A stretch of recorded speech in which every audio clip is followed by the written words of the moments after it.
through the bridge and detonated underneath. We don't overstate the concrete. We don't know what Russian building. Well, we assume Russian building standards are not as good. We don't know the structural integrity of the bridge before. Was it in good maintenance? Was it regularly surveyed? Were there any problems with the bridge? I think, to be honest with you, even the military people who know far more about air weapons than me are kind of, you just say, it looks like to me a weapon system with a penetrating warhead went into the bridge and blew, and the bridge fell over. I'm intrigued about why it broke so cleanly, but those are joining areas where the they're like giant slabs, aren't they, where they come together. So did the stresses and strains mean that they just broke perfectly along those junctions between the road pieces? Yeah, I can see that. I can't tell you that that's what happened.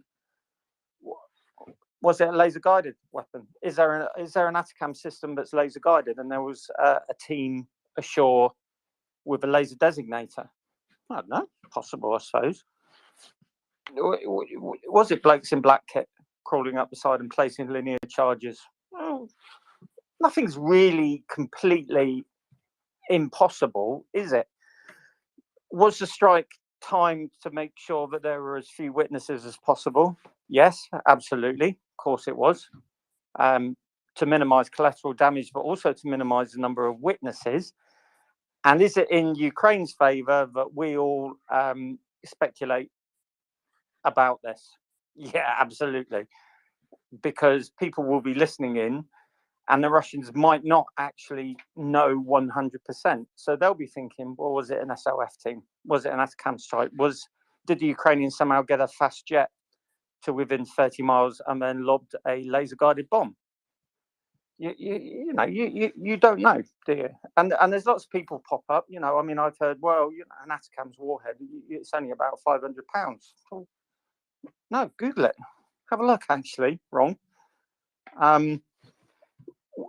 Well, if it was a missile, you'd have heard it coming. Well, not being funny, mate. Have you stood on a bridge while a weapon system has come in at an 80-degree angle? No. Well, how on earth do you know what an incoming ATACMS sounds like and whether you'd hear it or not? So there's lots of people. There's lots of people offering ideas. What it was. If anyone can come up and give you a definitive answer, I would be very surprised. I think we're all just guessing. There is one thing that is certain, though. It needs killing, because everyone assumed damage a bridge, the Russians would do 100% survey. They'd need a few days. The bridge would be closed to traffic, and it would incur logistical price on them. They do not care. All right, if that bridge is 50-50 to drop, they will send vehicles across it because they do not care. The only way you're going to shut that bridge down is to drop it fully. Until it's dropped fully, they will run traffic across it. And if that means eventually the 10th train going across falls in the organ, they will just shrug their shoulders and go, oh, well, alles klar. They're like that. So, everyone got a little bit hyped about it. This isn't over. The thing needs attacking again. And until it's attacked again, it will remain in use. So it's a partial win, but I wouldn't say it's a full win. And I don't think the impact at the moment is as big as some of us had really hoped for. Yeah, that's a great rant. Thank you. And I believe I didn't really expect to get definitive answers, just like trying to wonder what type of Ukrainian missile that could have been. Like I'm a strong believer in the Grams 2 system. And let's hope the Russians keep running really heavy trains and that thing falls in the right direction, right? Yeah, the proof in the pudding will be when they try and run a trainload of T-62s across. That would be the interesting bit. Concrete's notoriously resistant to fire. That's why you can use concrete as a form of flame-proof cladding. So, is the structural damage as big as we think? You know, is the concrete cracked on the outside, but internally the steel supporting membranes haven't been heated up sufficiently to change chemical composition and therefore the load bearing values? You know, I don't know. Maybe there's manhole. I've never been on a railway bridge and walked across one. I assume there are like runoffs for rainwater, stuff like that. So did burning fuel penetrate into the structure? I don't know. Is that even a thing? Are there manhole inspection covers?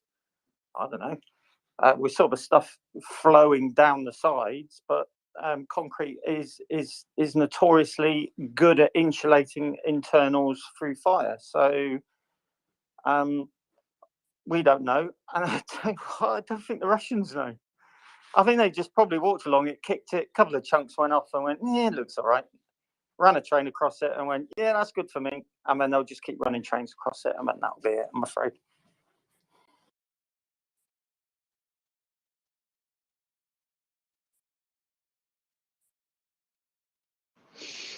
If there are no follow-ups, Herm, we'll go to what?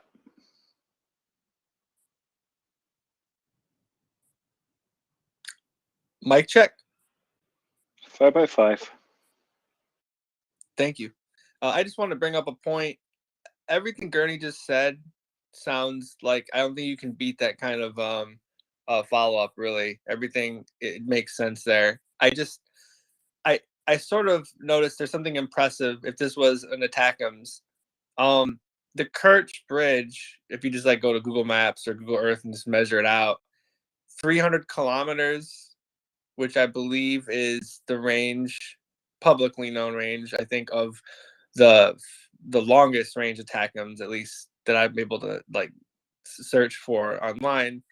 Not sure if maybe Ukraine received a Prism, which I think would be the most recent upgraded version that US has to replace the ATACMS with the HIMARS system. But 300 kilometers takes you out like to the dead center of Donetsk. Zaporizhia, and like by circumference pretty much follows the Dnipro River. And to my knowledge, that's been somewhat of like a front that's been held and broken. And if it was indeed like an ATACMS, that would sort of suggest that, you know, the Russians have taken quite a lashing, but then also that the UA forces were ballsy enough to sneak in a very high valued asset such as a HIMARS that close to the front. And I think that would suggest something significant. I believe it's possible, and maybe the numbers are off. Maybe an ATACMS that's available to them can go like, 350 or 400 kilometers. I don't really know. But based on publicly, available information, I would say that would be that would say a lot about the conditions on the ground. And if it's not, then maybe they have something else. And that's all. That was just a perception that I had. I find this is very interesting. I think it is important for us to understand, at least to talk about what could have been. We don't know what they have available. We don't know what the US has given them. And I guess it could be anything. But I do think of that. I think about what we know about the limitations of these systems. And if it was an ATACMS, I think that says a lot about the front line and how much it's shifted over the past couple weeks. Thanks, Watt. Before I let Gunny respond to that, I just want a point of order. There is a Gurney and there is a Gunny. Do not mix the two up. I'm not sure which one would care more, but just make sure of that. So, Gunny, do you want to respond to that? Gunny, I apologize. Sorry. Yeah. One's a member of the United Kingdom and one's a member of the rebellious colonial states. So, please don't confuse us. Look, I would just also advise everyone, hands up who thinks in an R&D centre and in a weapons development office, the colonel there in charge of the project says, oh, David, one more thing before you go home. Could you make sure you issue the updated weapon characteristics to Wikipedia? Because we need to remember that everyone in the public needs to know the capabilities of this should we need it in war. No, come on. If you've used weapon systems in the military, you are very aware that when you go online and you read about the weapon system that you used to maintain, you read a lot of absolute crap. All right, Online sources are a guide to system capabilities. They are not the Bible to a system's capabilities. If you think, if I give you some online sources about Challenger tank, and you think you have a full 100% understanding of that weapon system's capabilities, the armor, the abilities of the power pack, the fire control system, I've got you a burning bridge to sell. I really do. So please don't anyone look at stuff like this. Quickly go on Wikipedia or weaponsnet.com, pull up ATACMS and go, well, that's a range of it and that's a warhead, so that must be it. All right, it's a guide. That's all it is. There are capabilities within weapon systems that you will never know of. And there is deliberate disinformation fed in there. There is interpretation by the authors of those documents, and there's flat out conjecture. So every time I look at something, and I look at a weapon system and someone says, well, could it do it? And Wikipedia says, no, it couldn't. Yeah, well, all right, fine. Yeah, don't quote Wikipedia or anything like that. Weapon systems have certain capabilities that you don't know. That's all I'd say about it. And I say that on the basis of experience with weapon systems. Gone online, read it, and went, well, I never knew it did that before. Or really? Or well, that's a strange thing to say because that never actually happened when we use it. So treat everything with a due sense of caution. And if it looks like a weapon system couldn't do it, just think to yourself, yeah, but could it? Much respect and understood. Understood.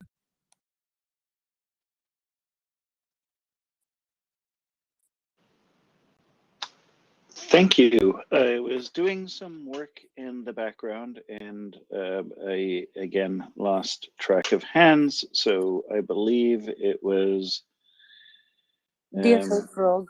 DFA Frog was the next one. Good morning. Good morning, Anda. So good to hear from you. You're clearly bright-eyed and have a coffee in your hand, right? Yes. Thank you. I do. Okay. Frog,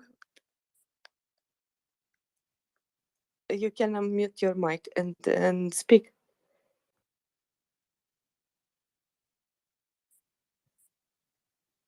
DFA.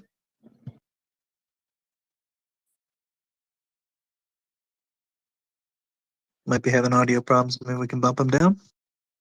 Probably. I will let him a couple of more seconds. Colby, you are the next one up. Good morning. Good morning, Anda. So if you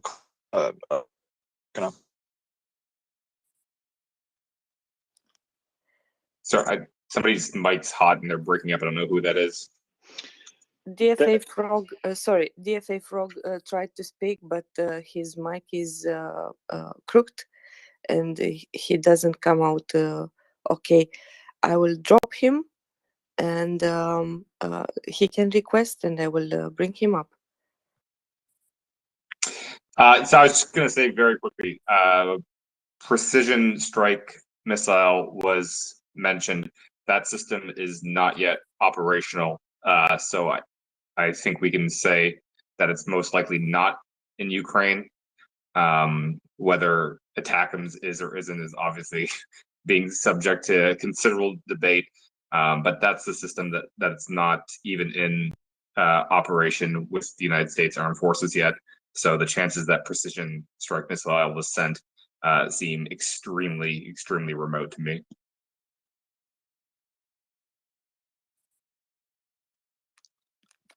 That is indeed interesting. So it's a direct answer and a follow up to what Gunny said. Thank you. Gunter? Oh, hi, good evening, everyone. I was wondering about the timing.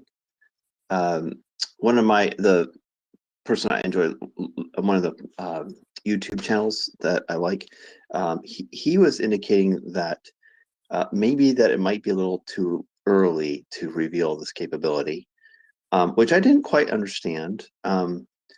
Because I think if they would have had this capabilities when HIMARS first came on the scene, it would have been great just to get rid of the bridge back then, and degrade them all this whole time. But so I guess my question is, what are the thoughts as to like why now? Why now did this happen? And was there any advantage to sort of waiting until now in order to conduct this?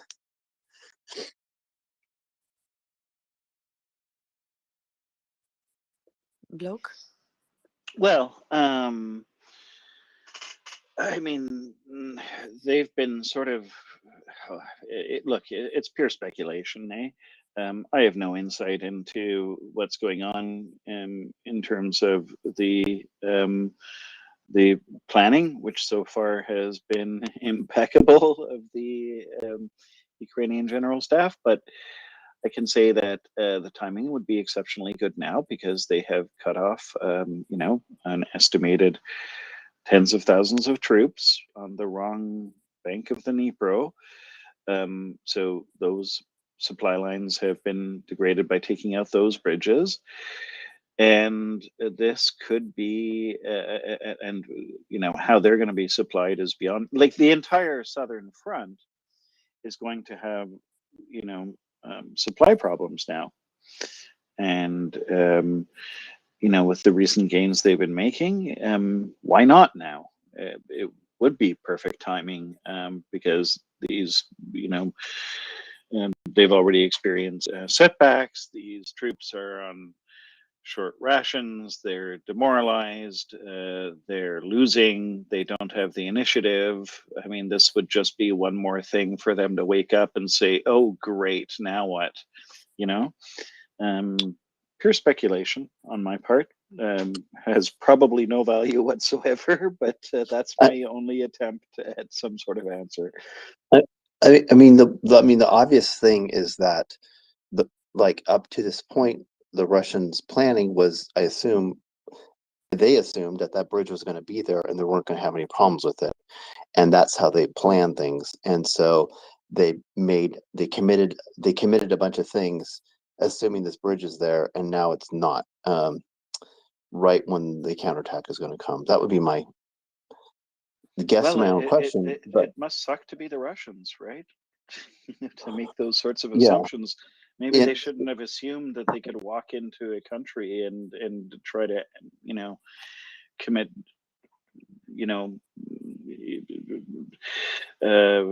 acts of genocide. It's just yeah, they suck in more ways than one. So sorry, I can't give too much more insight on that. But Colby might have. I saw him clapping his hands or something. He might have a better idea. Did you want to address that, Colby, or was that another sure. subject? Okay, go ahead. So, three possibilities that I have in my mind here. Ukraine did not have the necessary capability to execute the strike, so therefore they didn't until now because they have recently received the capability. That's one possibility. Possibility number two, Ukraine had the capability but did not have authorization to utilize the capability until now. Or possibly they had the capability and they had the authorization, or they didn't need authorization, but they chose to wait for strategic reasons because they wanted to time it to coincide with other moves that they were making. So those are three theories I have in my head about what might explain why this is happening now. And I don't subscribe to any of those theories in particular, but those are three possible explanations for why is this happening now. So that's what I've got. Obviously, we've been talking about this bridge since the war started, and we've been fielding questions consistently. Can Ukraine destroy the bridge? Why hasn't Ukraine destroyed the bridge yet? And the answer always was no firing solution. Well, obviously they had some sort of solution. So those are three possible explanations that I can think of that why this is happening now. That they clearly had a solution, and so some one of those basically had to have happened, I think, to explain why this is happening now. I suppose you can imagine too, if this had happened several months ago, that perhaps the Russians would have been able to adapt by now. But now is not the time when they can adapt because they have other things going on.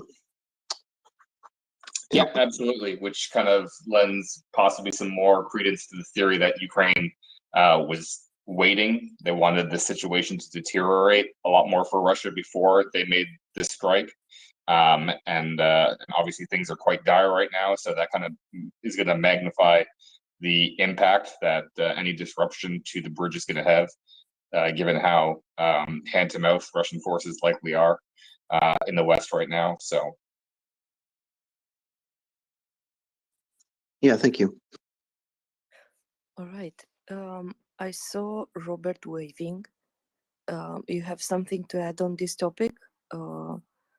Yes, I do. Thanks, Sandra. I want to extend what Colby said with my take on the situation as it has evolved in Kherson. My understanding is the entire length of the Dnieper is now under fire control in Kherson of Ukrainian conventional artillery. And my belief is Ukraine does not want to trap 15,000 Russians on the right bank of the Dnieper River, the northwest bank. I think they want them to leave and not have a city fight in Kherson. And so by now attacking the Kherson Bridge, they increase the logistics pressure, increase the encouragement for the Russians to withdraw while still enabling Ukraine with conventional artillery to inflict maximum casualties on the withdrawing Russians. So again, I think every element of the Kherson campaign has been strategically brilliant, and I think that timing of the Kherson attack fits into that overall brilliant strategy of now it's time to move those Russians back on the other side of the river and not have a city fight in Kherson and punish them in the process. Ukrainian forces in Kherson are currently on operational pause, so that further suggests that this may be Ukrainian command's goal, that they want the Russians to leave by going onto operational pause. It gives Russian forces the opportunity to actually withdraw in some orderly fashion without having to worry that they're being hotly pursued. So something to think about, because we haven't seen Ukraine continuing to advance. They're currently regrouping is the available information that we have. So there's possibly something to that theory.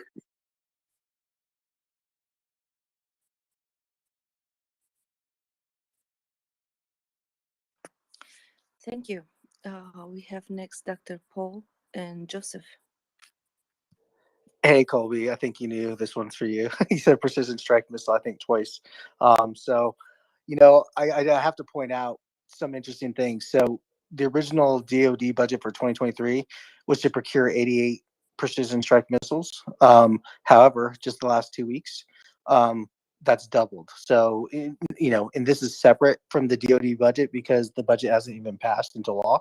And so this is somewhat front running like whatever that the DoD final budget will ultimately be. So the past 2 weeks alone, 164 missiles will be procured of the precision strike missiles. And DoD already has 28 were made in 2021, 88 are going to be made in 2022. So what that, that's 116, I believe, total. So, and then I can't help but remember both Zelensky and Ukraine's Minister of Defense advocating strongly back in March, April, May timeframe to use Ukraine as a testing bed for new weaponry. So for me, I could see a couple options here. Yes, whatever missiles did hit the Kerch Bridge, technically the United States would not be lying when they say they didn't give ATACMS. They could have given them something else, right? So to me, I wouldn't wholeheartedly, rule that out. There is a capability there. It's not fully capable and in full scale production. I'm not an expert here necessarily on the actual weapon, just on the procurement side of what volumes we have.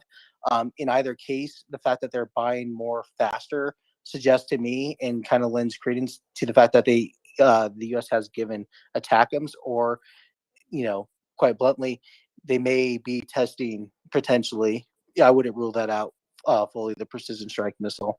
So I had to jump in there. I just couldn't help myself. No, all good. And I certainly agree that this is like a very, very good opportunity to actually test that system in combat and see how it performs, because we know, based on the reporting and what Lockheed has said, that even though the system, even before, I think 2 years ago, long before the system is even close to coming online, they were already hard at work at making the system even better. They're already thinking about what is the next variant going to look like after the initial production run. So with it coming online now, certainly Lockheed themselves would probably be very interested in seeing the missile tested in combat, so that data can be utilized to further hone what the next version of precision strike missile is going to look like. So that totally makes sense from their perspective. To put myself in the shoes of the Biden administration, I'm skeptical that they would actually go through with that, just because the hesitancy that has guided them throughout the entire course of the war. They have never made any decision decisively or quickly. It's always been extremely cautious. So I think the more likely explanation is that they've finally been convinced to maybe provide ATACMS, and because they are going to provide some ATACMS, they need to replace those stocks of ATACMS, but they're obviously not going to make more ATACMS. They're just going to procure more precision strike munitions to replace the stock of ATACMS that would be sent through drawdown. So that's how I would explain the increase in the order. And we know that a lot of other countries have interest in that system as well. So they're going to need to build a lot of them to fulfill the foreign orders. I know the United Kingdom is going to order PRSM and some others as well, if I recall.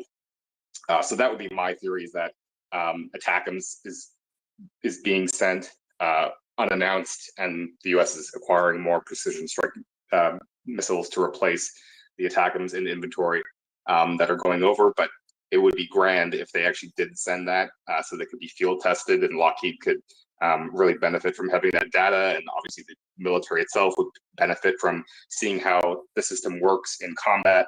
And it's a big opportunity for the United States, because a lot of countries operate HIMARS or operate M270, and a lot of countries are certainly going to be very interested in preferring either of those systems after we've seen them perform so well in Ukraine. So this is potentially a huge source of income for the United States, all the foreign military sales of these particular systems. So there's very much a very compelling interest in sending them.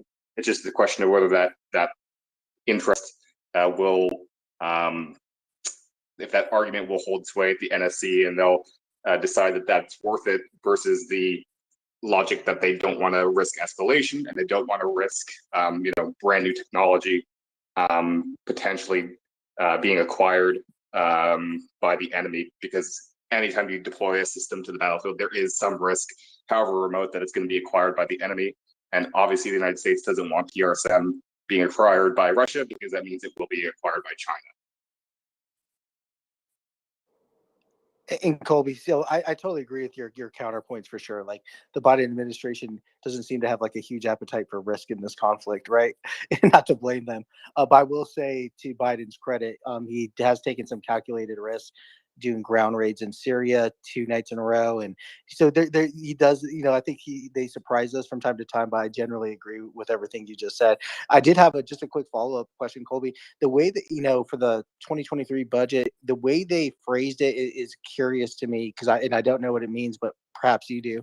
But they say procures 120 urgent material release missiles with launch pod missile containers and tooling investments to increase production in the future. The key part there, I'm curious about urgent material release. What's that mean? I don't know. If you want to send that over to me again, like you did with the previous document, I'd be happy to look at it and do a little bit of digging myself and see if I can come up with anything. But off the top of my head, I couldn't provide an answer on that. So if anybody in the audience listening has any insights, as always, please do send the DMs over so we can get to the bottom of that one. Thanks, Colby.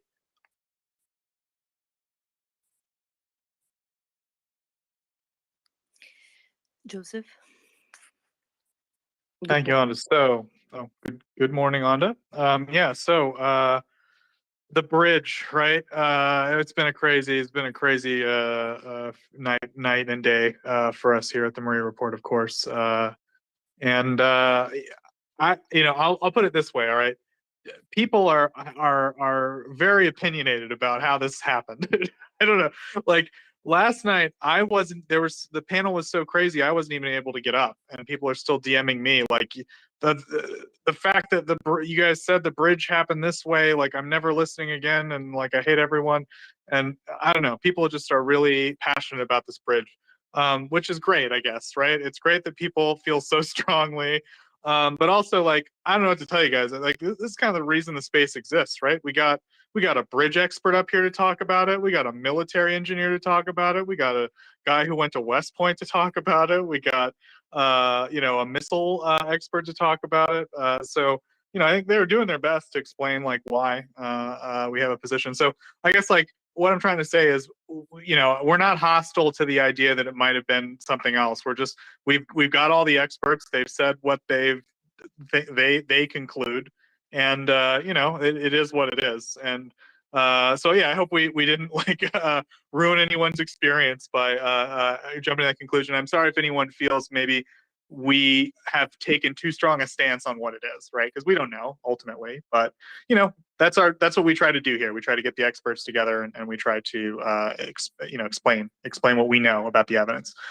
So with that, I'll say just one thing, which is someone asked like why now. I think John said something that stuck with me today. John Ridge, resident Rocket Boy, he said Saki was a test, right?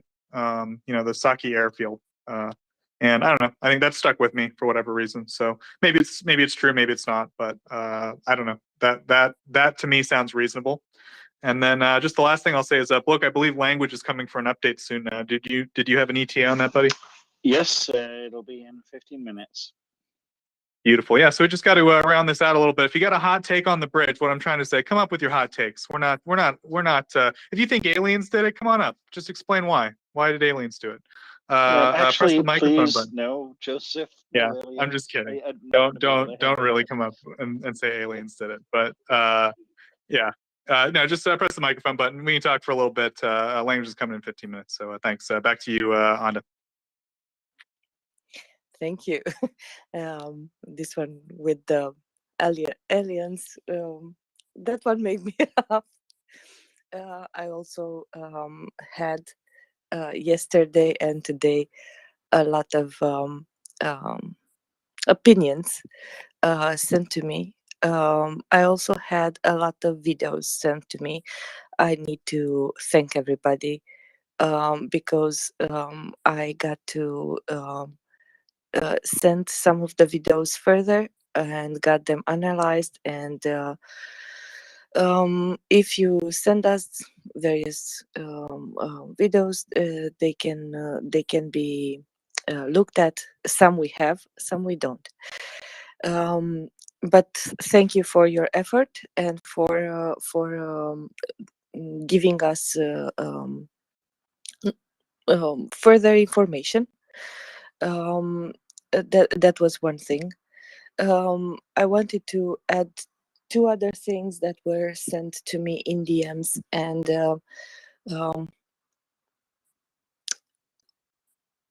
Um, so the first one, there are many opinions. Why now? Someone said because it was Putin's day, so it was a birthday. That's also a possibility, and a nice one. It's a belated present, but not for them. I will very lightly touch on this and then go to Hans. Colby said something earlier, and one of his opinions kind of resonates with mine. Up until now, they the general staff of Ukraine has been really pondered. They paced themselves. They didn't risk. They didn't. What we see now as a counteroffensive, it was long planned, long prepared, very well backed up with who is doing what when. So I'm not excluding that this move was also planned in advance, thought of like, okay, when we start to push down to Crimea, then I don't know. That's my opinion, because we all have an opinion on this, right? Uh, yesterday morning, I stopped at some point. I simply let and I do let people say what they think and what they because we actually don't have all the facts yet. We try to bring you here all the specialists that can be reached through MriyaReport, for you to have informed opinions, educated guesses at this point, because none of us can say 100% sure until we have someone from the Ukraine general staff. Thank you for your patience. I have 3 hands up. The order is Chris, Gunter, and Prince. Good morning, Prince. And we will wait for language. Good morning, Andrew. Has that come up? Sorry. I said, you said my name. Was that okay? Was it okay to come up? Yes, of course. Please, please speak. Okay. Good. Yeah. Good morning. Hope you're well. Yeah. Well, I woke up at what time is it? 4:21 or something like that. I can't quite see actually this morning. To hear somebody saying, "Oh, it couldn't have been ATACMS and it couldn't have been the Grim 2 missile." So I'll never deny that I'm not opinionated, because I certainly am. But I will say I'm an ex-Royal Navy missile officer, weapons engineer officer, and it's public knowledge that the Grim 2 missile was due to be released to the Ukrainian MOD at the end of 2021. If anybody doesn't believe it, you go and look it up. Nobody can say that Ukraine hasn't got ATACMS. Nobody can say that Ukraine has not got Grim 2 missile working. So could have been either. I can't say 100% that it is, but nobody can say 100% that it isn't either. So I suggest people, what should we say? Just keep an open mind. Thank you. Thank you, Chris. right up my alley. Gunther?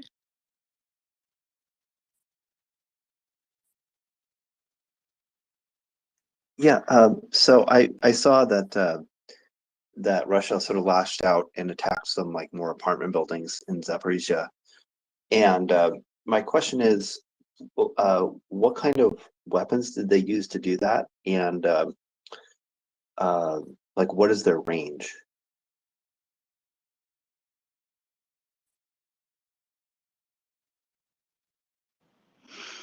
It's most likely cruise missiles. I can find out if I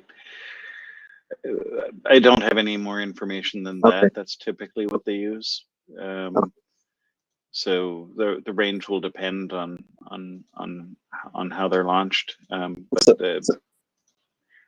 So defense there is more like NASAMS would be the best defense. Yeah, like let's just give Ukraine. Oh, I don't even understand why it's taken so long, but yes, they need all sorts of stuff. They need NASAMS. They need IRIS-Ts from Germany. I think we did a good job at the beginning of the war, sending a lot of the light infantry gear, like the Stingers and the Javelins and the NLAWs. That was all great. I think now it's time to get quite serious about sending everything Ukraine needs to win this war and win it quickly. And air defense is definitely part of that. And the sooner this stuff is on its way, right? So let's make no mistake about it. It's coming, but Ukraine just needs to have a really good, dense air defense to deal with cruise missiles, and they need a lot of other gear to be able to go on the offensive, and take their territory back. So I don't know, Gunther, I don't have much more to say than that. Yeah, thanks. Colby, you wanted to jump in. I probably made at least one mistake there. No, you're good, bloke. I'll just reiterate that based on all the initial reports that I've seen, it wasn't full strike at some variety, probably cruise, but I haven't seen any confirmation of a specific kind. So as always, if anybody has seen any of that, please send it over. So you're hot right now, bloke. Thanks. Yeah, no confirmation that I've seen so far, but probably cruise missiles of some variety. They are long range. The best defense is most likely just going to be more of these Western medium range surface air missile systems, whether it be NASAMS, IRIS-T, Spada.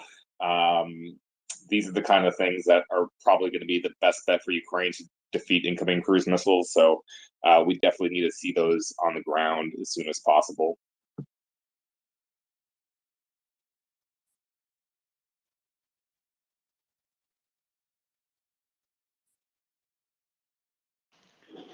Thank you, Colby. Enda, I believe it was Prince next, followed by DFA. Yes. Good morning, Anda, and good evening, bloke, and happy Thanksgiving to the Canadians in the room at the moment. Because you guys are a little twisted. I'm kidding. I'm Canadian also, but I live in the U.S., so Thanksgiving doesn't come to me yet. However, what I wanted to weigh in here. I've spent a great deal of time looking at videos and looking at pictures and reading people's opinions and listening to everything that happened on this space and what people have said regarding what happened here and what happened there, and it would have been this and it could have been that. And I'll tell you, I've come to a conclusion. The bridge went boom. Yay! And that's it. The bridge went boom. I really don't care how it went boom. I don't care that it went boom in this exact moment.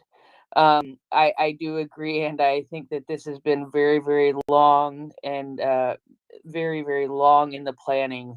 And I think that they were waiting to reach some milestones, and when they reached those milestones, bridge went boom. And if I look at the pattern of Nova Kahovka and the oh my God, the Antonovsky Bridge, that's it. Look at the pattern that those bridges have gone through in the last several weeks. I have a feeling bridge gonna go boom again. But I do sort of admire the Ukrainians for leaving the Russians a lane out, or leaving them a lane out to get the hell out of Ukraine and get out now, because they've had their time and their time's up. And bridge could go boom again whenever the Ukrainians want it to, and that's the bottom line. And thanks, guys. I appreciate you all.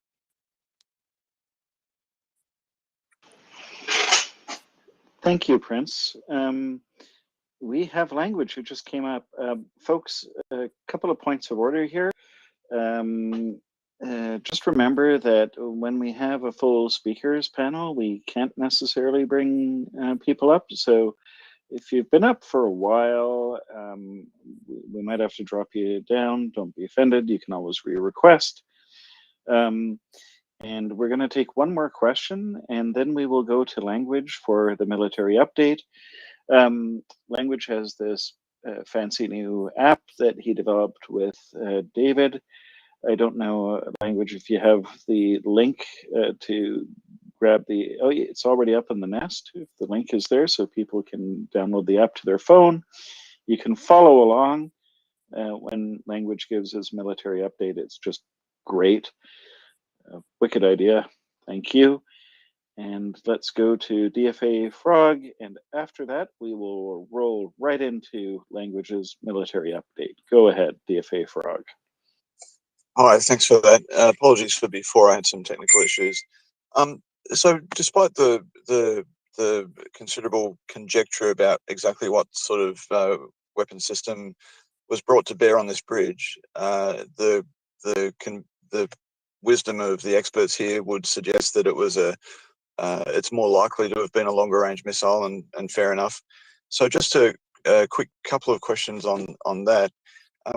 Presumably, from what I've come to understand here in the space, the main method of the Russian military moving their war material around is by rail. So I suppose, does that make the more likely target, in fact, to have been the rail line over that bridge? And to that end, would it be reasonable to think that that might be an ongoing target if Chuck's proposition from a few hours ago is correct, that there will be most likely be a secondary strike sometime in the near future? And then based on, so question two then, based on what we presume to be these longer range systems, and given where the front is now, what other sort of key targets can we expect to, or might we think might be now within range of whatever that system is?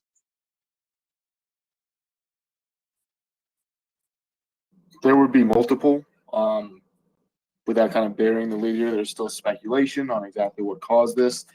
Under the hypothesis that this was a long-range missile, there would be a number of other targets that I would expect to see hit, not just in Crimea, but also in eastern Ukraine. And frankly, the fact that they haven't been hit is part of the reasons why I'm looking at alternative hypotheses to that. But there's a large quantity of ammo, supply, command and control locations, all of which would fall within the range of this hypothesized longer range capability missile, be it something of indigenous Ukrainian manufacture or supplied by NATO allies. Yeah, thank you.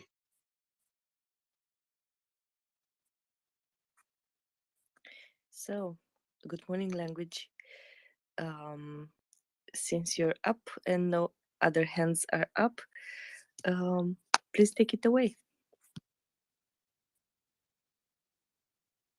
Sure thing. So, thank you guys all for you want to follow along, if you check up at the top of the nest or my most recent tweet, it has not only the text for this evening, if you'd like to read along, but also the map code that we'll be using. And I think, as kind as Bloke was being here, really all the credit here goes to David Rosnow, who actually formed the app. I'm just, the monkey that gets to play with it. So please do send in your accolades. I know he does a lot of other work too. So if those are projects that you might be interested in, feel free to reach out to him as well. But the map code for this evening is all lowercase, W as in whiskey, V as in Victor, 9, Z as in Zulu, 7. So that's WV 9Z7. And we'll be using Andrew Perpetua's map again for this evening. It does lag just a little bit because he has more data on it. If you click at the top left corner, you can choose to select layers to enable and disable, such as the layer for the most recent 24 hours and whatnot. But with that, let's dive right into it, shall we? As usual, we'll start in the northwest around Belarus, proceeding clockwise and ending with some general statements. So, I am kind of teasing with everything in Odessa for closer to the end. But with that, let's jump right into it, shall we? So, this is the military update for October 8th, 2022, day 227 of the Russian invasion of Ukraine. In Belarus, there continue to be reports of Iranian-provided suicide drones entering into southwestern Belarus near the city of Brest, just along the Polish border and closer to cities in western Ukraine, such as Lviv, for likely deployment there. Belarus today formally accused Ukraine of planning a strike into Belarusian territory, which Kyiv denied, and then said that Belarus should stop carrying water for Putin and take care of their own things. Moving to Kyiv, western Ukraine, and the politics of the day. Zelensky glibly referred to the Crimean bridge explosion, although he didn't comment further than, quote, "It was warm in Crimea today," unquote. Zelensky did reiterate that Ukraine will guarantee the safety of Russian troops who surrender. A spokesperson from the Ukraine presidential office stated, quote, "This is a manifestation of the conflict between the FSB and PMCs in Russia on one hand, and the Russian Ministry of Defense on the other," unquote, claiming that due to the alleged truck bomb entering from the Russian side and its detonation next to the fuel train, this is an attempt to discredit the Russian FSB and shift blame for failures in southern Ukraine. Ukrainian GDP fell by 35 over the last month and is projected to drop by 30% on the annual basis for the year. Part of this is due to increased expenditures of about 33% compared to August as repairs and construction ramp up in the liberated territories. Ukrainian intelligence services report there were arrests of soldiers in Moscow by elements of the Russian National Guard who are known to be more loyal to Putin, but thus far there has been no visual evidence to indicate this. And along the Transcarpathia border region with Romania, border guards exposed and arrested a team who were transporting conscripted men across the border illegally. Moving to the east, to the Kharkiv, Sumy, and Chernihiv regions. Harassing strikes continued across the day with no other major change. Russia used helicopters, mortars, and self-propelled artillery guns to fire from across the border itself. And an S-300 missile exploded over an office in Kharkiv city, which luckily resulted in no casualties as nobody was present. Moving further to the east, towards Kupiansk and eastern Kharkiv. And if you're looking at the map, the red and blue dots indicate Russian artillery strikes and Ukrainian artillery strikes, respectively. Ukrainian troops do continue to skirmish east of the Oskil River towards Russian defenses along the highway to Svatove. Ukrainian troops are also broadly consolidating control over the eastern bank all the way down from Kupiansk. It seems like Russia has broadly retreated from here in the last week, but it still takes time to mop things up. Closer to Liman and Kreminna, we continue to see Ukrainian forces shelling the highway between Kreminna and Svatove, as well as pushing up both sides of the former Russian planned strong points along the Zarevets River. Ukraine does maintain artillery and fire control over the highway between Svatove and Kreminna, and continues to push up towards Svatove on both sides of the highway, although it does not yet appear that they physically control the highway between the two. There are rumors of one of these two cities, Kreminna or Svatove, being the main goal, while the other is currently a blocking action to tie up Russian forces and supplies. So just because we don't see tremendous action on both of them may not necessarily be a bad thing. Moving down to Seversk in the Lysychansk region, Ukrainian troops continue to skirmish with sort of broadly failed Russian recon assaults towards the southeast of Seversk, which have gone nowhere for several months now. And there are reportedly severe issues in Russian medical care operations in the area, with a children's hospital being repurposed in the rubble of Lysychansk to care for a large quantity of wounded Russian soldiers. This seems to indicate that Russia does not have the logistical capability to bring these troops back to areas across the Seversky Donets River to the east in more conventionally secure Russian territory, which seems to indicate that their medical infrastructure is incredibly lacking. Moving down to Soledar and Bakhmut, Russian troops continue to skirmish in and around this northeastern suburb of Soledar with no major changes. There are some very speculative reports of past fighting in the Soledar salt mine underground tunnels, some 300 feet underground. It's a really massive tunnel complex to the point where they've had hot air balloons down there at concerts. There's reports of it emerging that this may have happened in the past. So if you see some videos of things underground that you wouldn't expect to be underground, they may actually be the case. Troops to the east of Bakhmut city continue to be impeded by Ukrainian defenses there, but the fighting to the south of Bakhmut city remains tough, with evidence to suggest a general withdrawal of Ukrainian forces back towards the southern outskirts of the city and villages along the highway. There is currently no evidence to suggest that Russian troops are functionally in the city from the south, although the encroachment towards the southernmost bridge and dam crossing in Bakhmut city is concerning, as it is one of the few primary routes into eastern Bakhmut following the damage and destruction of the 3 bridges upstream. Ukrainian forces have likely been pushed back to the outside villages of Optin from Zaitsev on the outskirts, which is a Ukrainian strongpoint. Seems there may still be some skirmishing there, as well as the other villages along the highway. There are allegations that the Wagner and Kadyrovite forces from the Wagner PMC and from the Chechen strongman are being pushed to capture Bakhmut at all costs in order to gain more political clout for Kadyrov and Prigozhin, who advocate for escalation. And if they can demonstrate that their troops are able to make progress on the battlefield, then they feel that they will have better political favor back home in Russia. Broadly moving to the Donetsk region, shelling continues heavily along the front and skirmishing towards Avdiivka and Pisky with no other major movement here. Situation remains as normal for the past several months. Broadly speaking about Mariupol, Russia has been rebadging donated equipment and supplies that were raised by folks not only in the safer areas of Ukraine, but also by citizens still living in Mariupol, slapping their own stickers on them and saying they've been donated by Russia and making a whole media campaign out of it. Along the southern axis, near Zaporizhzhia, the nuclear power plant, etc., Russian forces launched some 5 suicide drones into Nikopol, causing infrastructure damage and no casualties. Bodies continue to be pulled out of the wreckage following a large Russian missile strike on the 6th in downtown Zaporizhzhia city, which had damaged more than 50 buildings. The body count currently stands at 19. The first rotation of the International Atomic Energy Agency observers at the Zaporizhzhia nuclear power plant has taken place, reportedly with a larger team replacing them. However, the head of the International Atomic Energy Agency condemned the resumption of shelling, believed to be by Russian forces, which damaged the 750 kilovolt external power source to the nuclear power plant, which had frankly just recently been repaired. The nuclear power plant is currently de-energized and is relying on diesel-fueled generators, of which there's a 10-day supply.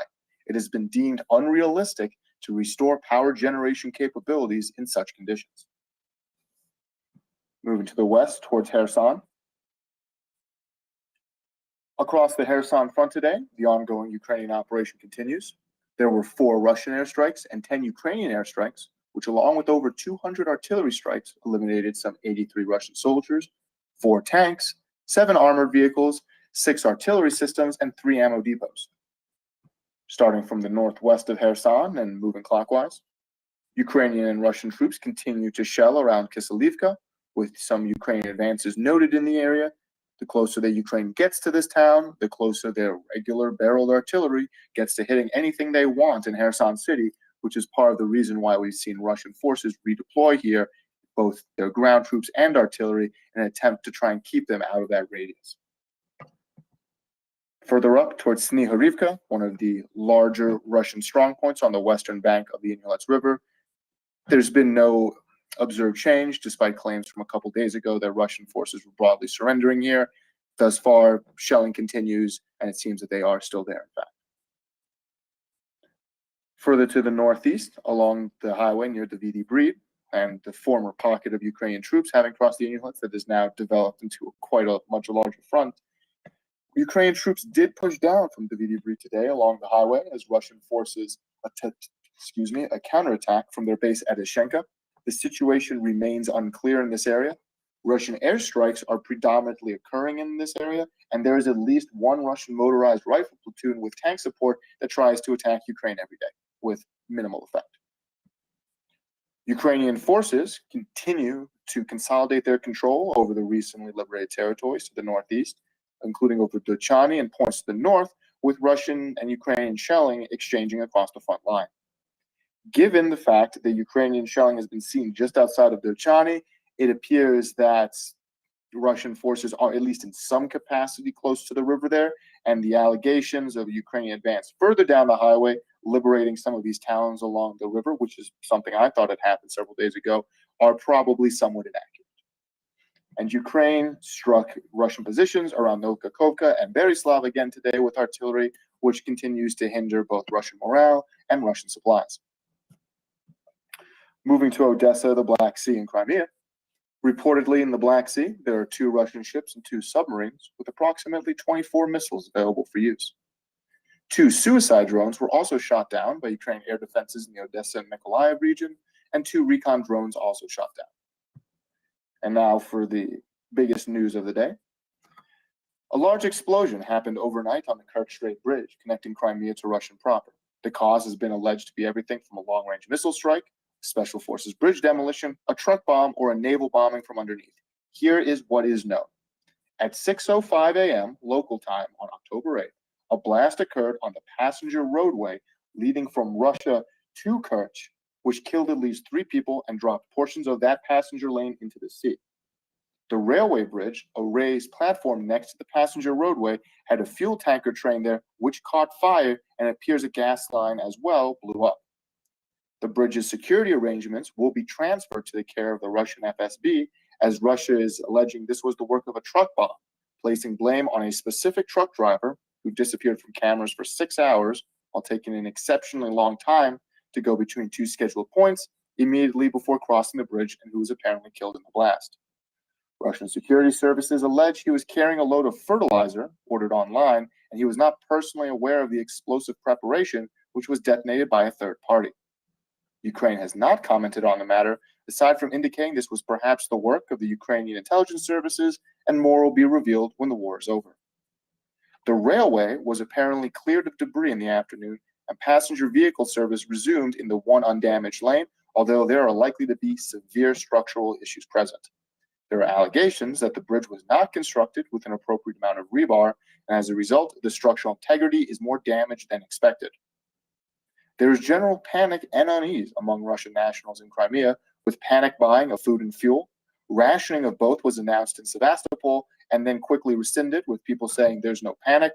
However, ATMs have apparently run out of money in numerous locations, and there are still shortages in both grocery stores and fuel lines. There continue to be very long lines for using the bridge to get out of Crimea, which now has much more intensive checkpoints, and for the singular vehicle ferry operational, which was delayed due to weather today and had a several kilometer long line to get on it. In general, yesterday, Ukrainian forces eliminated 380 soldiers for a total of 62,060 killed Russian troops, 18 armored vehicles, 6 tanks, 5 artillery systems, one of them being rocket artillery, 13 cars and trucks, 4 air defense systems, 1 helicopter, and 12 UAVs. 4-star Russian general of the army, Sergei Surovikin, was appointed to command all Russian forces in Ukraine. Surovikin has been previously tapped as a possible successor to the Russian Chief of Staff Valery Gerasimov, and has experience in Syria as commander of Russian air forces, where he received acclaim. He has served in the Russian military since his time in a Spetsnaz unit during the Soviet-Afghan War, and actually participated on the side of the hardliner coup against Gorbachev in '91, where his troops killed several anti-coup demonstrators. He was pardoned by Yeltsin under consideration of, quote, just following orders. He has a history of abusing his staff, with one shooting himself in the head in front of him after being, quote, criticized. He also formed the Russian military police branch, but was not placed in command of it as expected due to political maneuvers within the military. In Moldova, a Russian national graffitied the Russian embassy with "Putin is a murderer" before climbing the fence and setting off fireworks. He was arrested. Per United Kingdom intel, Chechen leader Kadyrov and Wagner PMC head Prigozhin have been increasingly critical of the Russian military complex and advocate for escalation. With that, this should be about done. Thank you guys so much for listening. If there's any questions, I'm happy to stick around.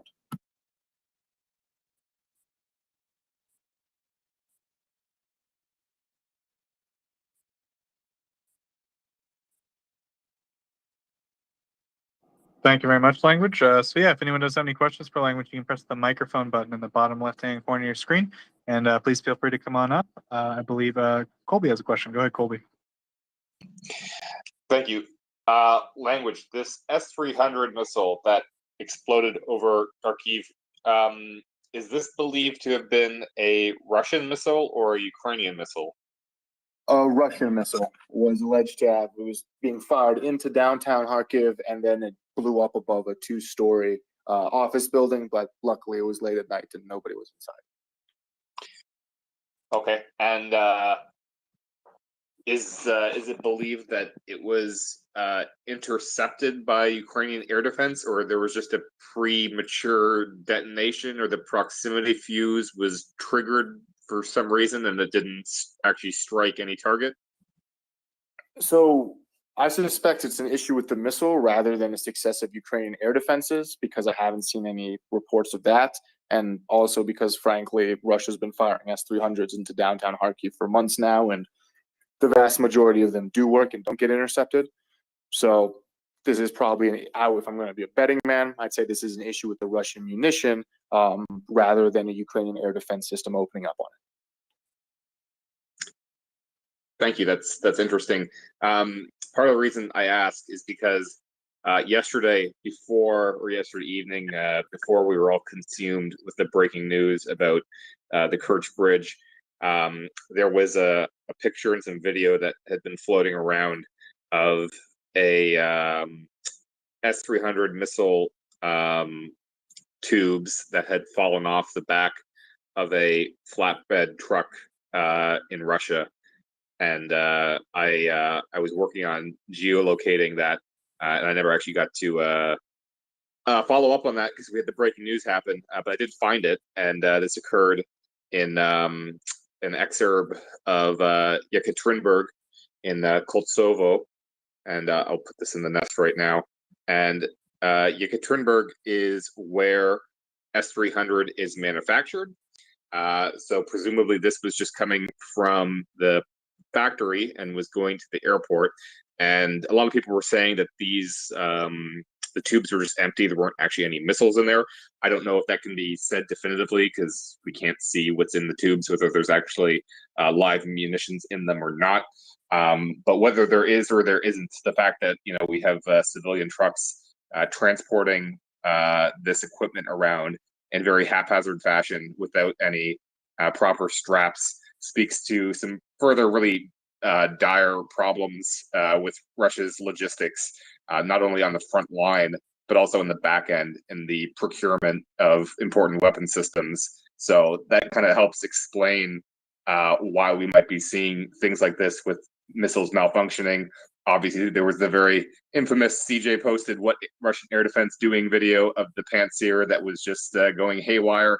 And we know that up and down the Russian supply chain of munitions, there is a very significant issue with duds, and a lot of that's just going to be because of age. A lot of the munitions are so old, but there's a very high dud rate in a lot of different things, whether it just be regular tube artillery rounds, but the MLRS rockets as well, and even things as sophisticated as their high-level anti-air systems. Obviously, there's a lot of deficiencies here, and this is obviously a problem for Russia. That systems that were thought to be very, very capable are not so capable and have these sort of malfunctions and don't perform as intended. Definitely. And we've already also seen other pictures of Russian, basically just military trucks carrying a large quantity of bombs just kind of thrown into the back of them. So at the very least, the haphazard movement of munitions, that's very conclusively verified. And I can only personally wonder what happens when somebody falls asleep at the wheel and crashes when they've got, several thousand pounds of explosives in the back of their truck.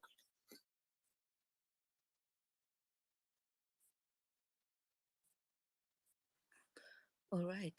The next one is Chris, then Dr. Paul, and Rajendra. Thank you, and language, just to say thank you ever so much for the military update. It's really brilliant and comprehensive, and that is it. So are you doing this roughly this time every day, and then is it going up into Spotify just so that I can share it around as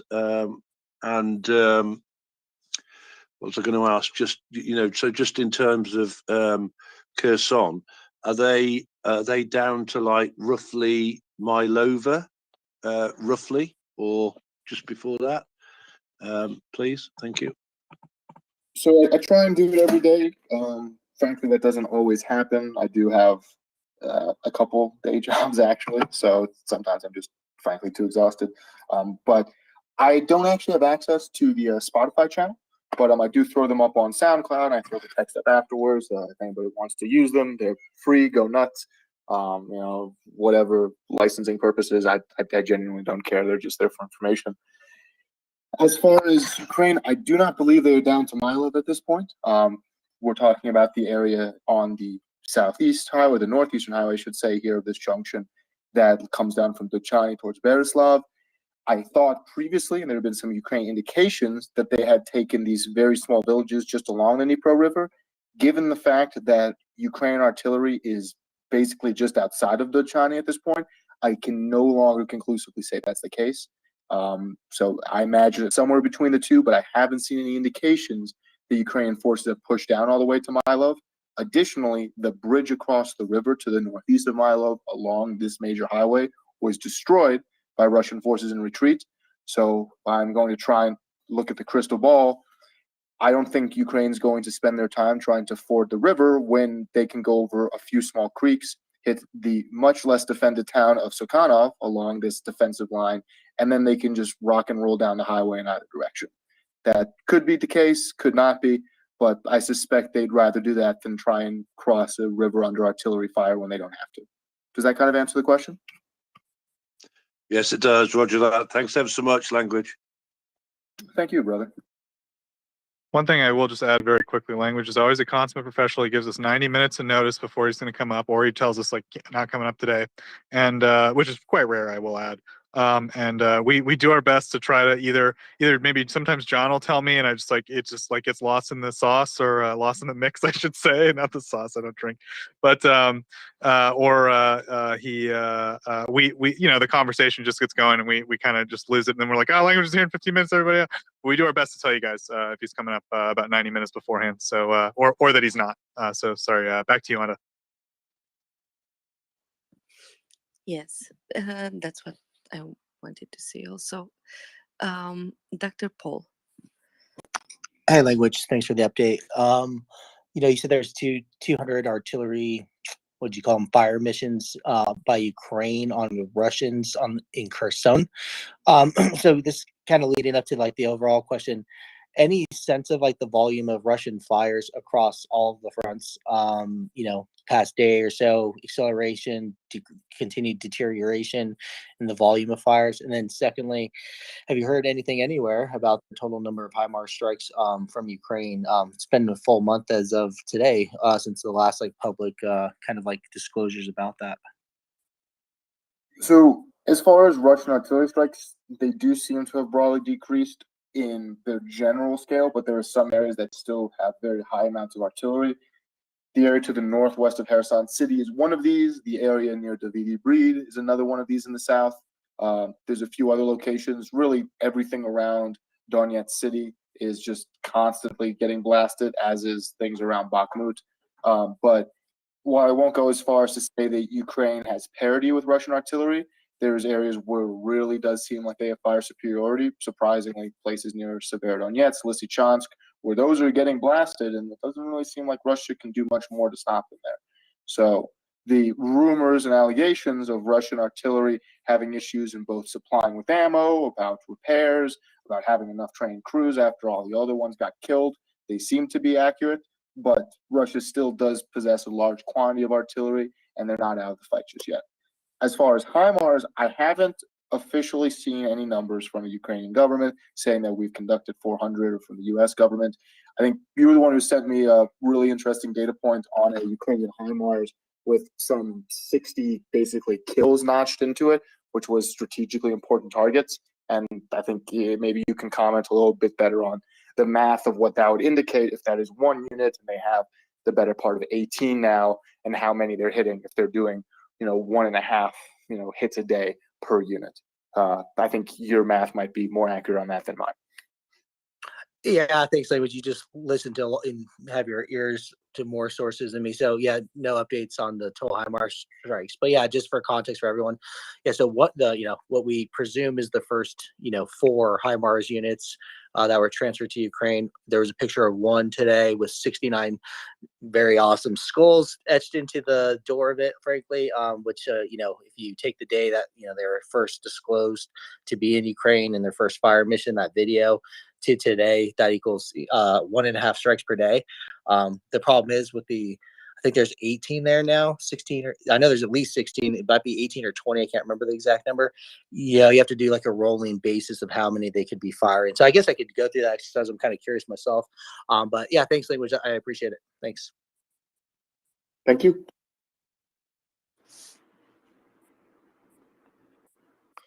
Rajendra, you can speak, and then Misfit. Hey, thanks for the information and language. A question for you. So based on the previous, I guess, a month or so, Ukraine's really opened 2 fronts, one in the Far East towards the northern, and I guess they could continue to make progress towards northern Luhansk and completely take over there, or they can push in the west and southwest and take Kherson, or try to keep putting pressure on it. Or does it make more sense for them to open up a 3rd front in either southern or southwestern Donetsk or eastern Zaporizhia and make a run for Sea of Azov and put pressure on the land bridge towards Crimea? I don't know how well defended that area is, or is it relatively difficult to make a push in that area of the front? So that's something it's a great question. It's something that's been keeping the Russians up quite a bit at night. Frankly, to the point where it's become difficult for me to discern whether it's accurate, Ukrainian movements, or it's literally just Russians freaking out every day on the Zaporizhia front. In a perfect world, Ukraine would attack everything at the same time. We do not live in a perfect world. There are constraints on resources, and there's no reason to go off half-cocked here. So wait and see is sort of the best I can say there. When things happen, we'll all know, and they'll be very visible, but there is a plan, and it's being adhered to, rather than just a loose collection of forces attacking whenever they want. Not the most satisfying answer, but it's a possibility, and we'll just have to wait and see. Thanks.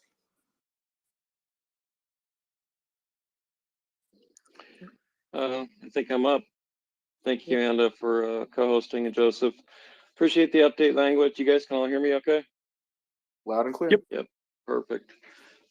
So I've got a couple questions. One kind of ties into the previous speaker. There were more or less logistic strikes on the Zaporizhia front, in Andriivka and Ilovaisk here in like the past 24 or 48 hours. And I just wanted to kind of ask a general question to you. Do you feel like there's a rhyme or reason to the strikes there, or is it more just par for the course? And then along with that is, someone mentioned, it might have been Colby, that the Ukrainians were at least in one front in an operational pause. And so I kind of wanted to tie that logistics question in with, would striking multiple points on a certain front allow the Ukrainians to regroup if they were in an operational pause? Or do you think, those strikes are just kind of a part of their systematic destruction of Russian logistics? And then I have a second question after that. Yeah, I suspect it's both hitting what you can and where there's large concentrations of Russian forces within range, and also, especially in the Donetsk region, there's a considerable amount of Russian artillery.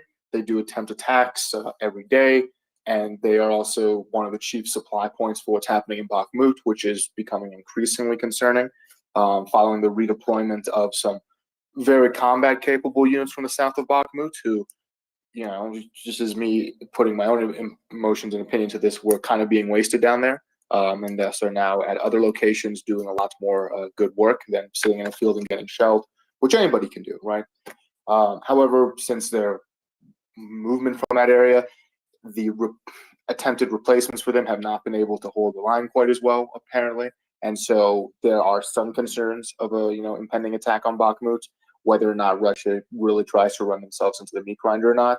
Destroying supplies for Russian forces that provide for this will help both buy time for the city to either bring in reinforcements, will hopefully, if the Russians have any sense of self-preservation, recognize that this isn't going to work like we had planned because they're already breaking their own rule for how they're going to attack the city.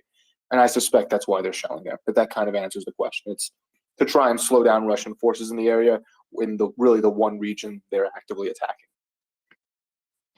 Yeah, and that makes a lot of sense, a lot of logical sense.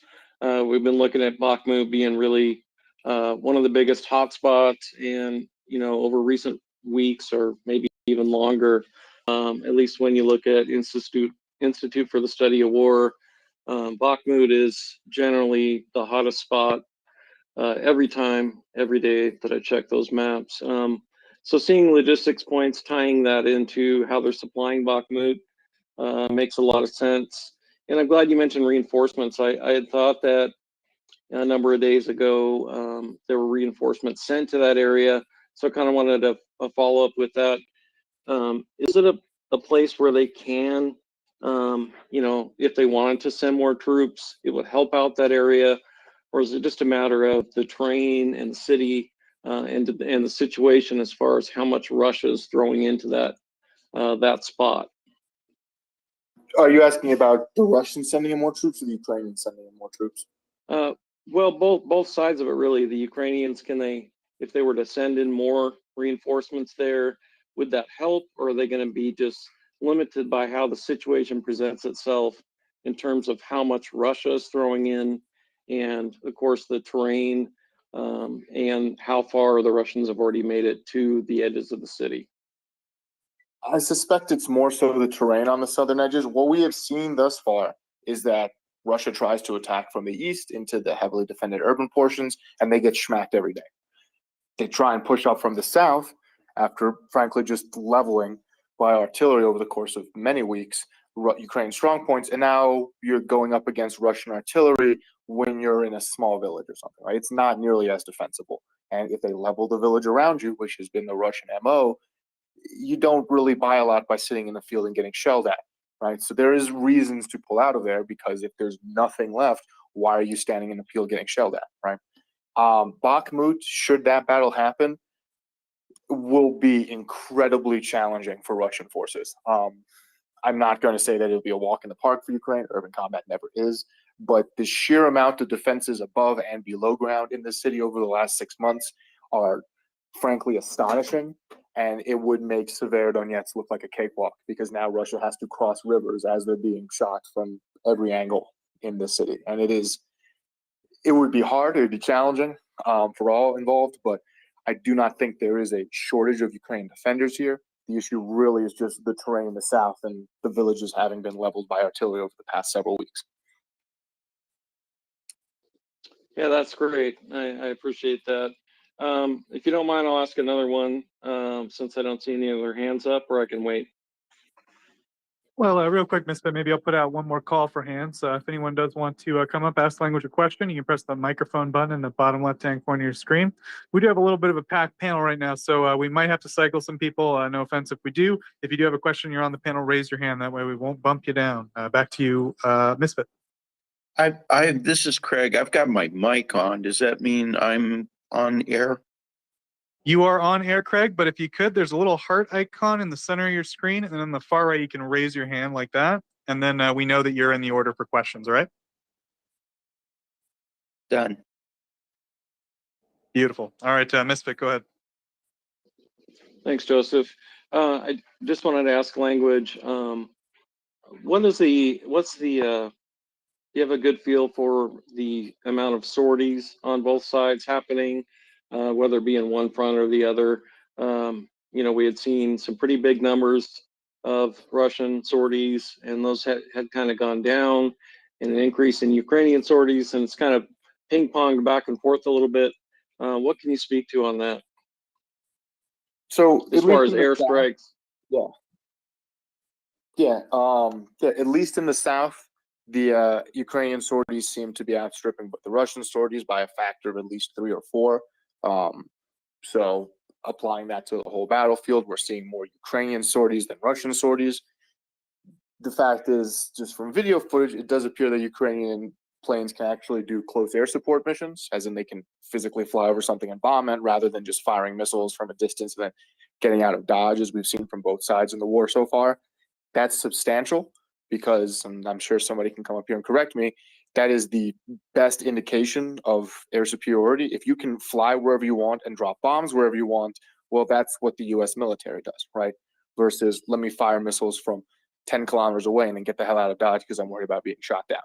So there's a lot of implications that Ukraine is maybe not quite winning the air war, but certainly has demonstrated a level of air capability far beyond what anybody would have expected, given the numerical superiority of the Russian Air Force and air defenses, at least on paper. Yeah, I think we saw another Russian Su-34 go down again today, and it seems to be they're losing 1 to 3 aircraft per day. The Russians are, and that I also take that as a really good sign. So thank you. Thanks, guys. Go ahead, Anda. Sorry. I see we have 2 more hands up. Language, are you okay with the time? Yeah, I'm good on time. And if folks, are just joining us, if you click that button in the lower left-hand corner, come on up, ask a question, provide a comment. DMs are also open. I know mine are. Feel free to send something there. I don't know if Anda or Joseph's are, but if they are, feel free to send polite, respectable questions. We're always more than happy to answer them. There are no stupid questions. If it's a question you don't know the answer to, there's probably a good dozen other people that don't know the answer as well. Thank you, language. So we will go to Craig and then Rajendra. Thank you. I have 3 questions, 2 quick, and then one a little bit more detailed. First one is language. You basically described a key or a password to a platform I'm completely oblivious to. For future presentations, could you give me a quick, how do I get there? Sure. So a app developed by David Rosnow is up top, and you can click on, it says lvmp.us, and there's apps available for that for Android and iPhone. And you can either click the link there, which should automatically work and bring you to the map, or you can enter it on the main field. There should be a link up at the top or in my profile, which has the, I might delete it from the nest, which actually will let you play around with it. But that's lvmp.us. It's on the Apple and Android app stores.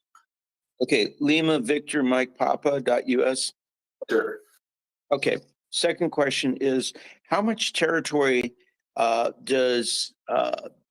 do Ukrainians occupy of the land, quote unquote, annexed by Putin here recently? I mean, how much of what he's claiming is now Russia is currently being occupied by Ukraine?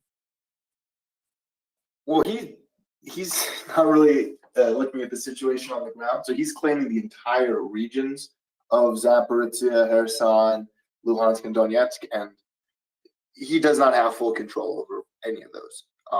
So it's especially in Zaporizhia, where he doesn't even control Zaporizhia city, certainly in Kherson, where he's losing things by the day. So I wish I could give you a number. I'd say, depending on the region, they control majority of it, but far from an absolute majority. So if he was to say, oh well, we control 90%, 98%, that'd be a lie. I'd say it's probably at best closer to 60 or 70. And in some cases, Good, thank you.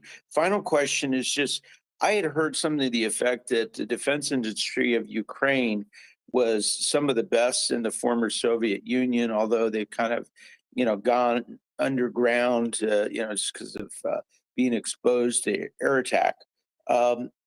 What's your read on their, internal capability of the defense industry, and is it coming back online? So Ukraine has a lot of industrial manufacturing capabilities. A lot of that has been degraded due to the war, frankly.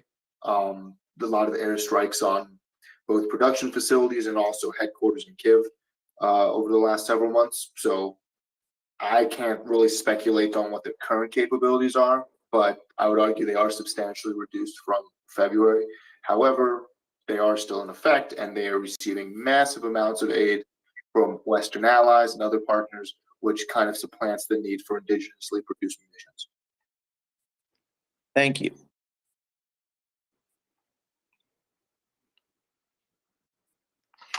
Yeah, I believe I'm next. Yes. Thanks. So one more question, language.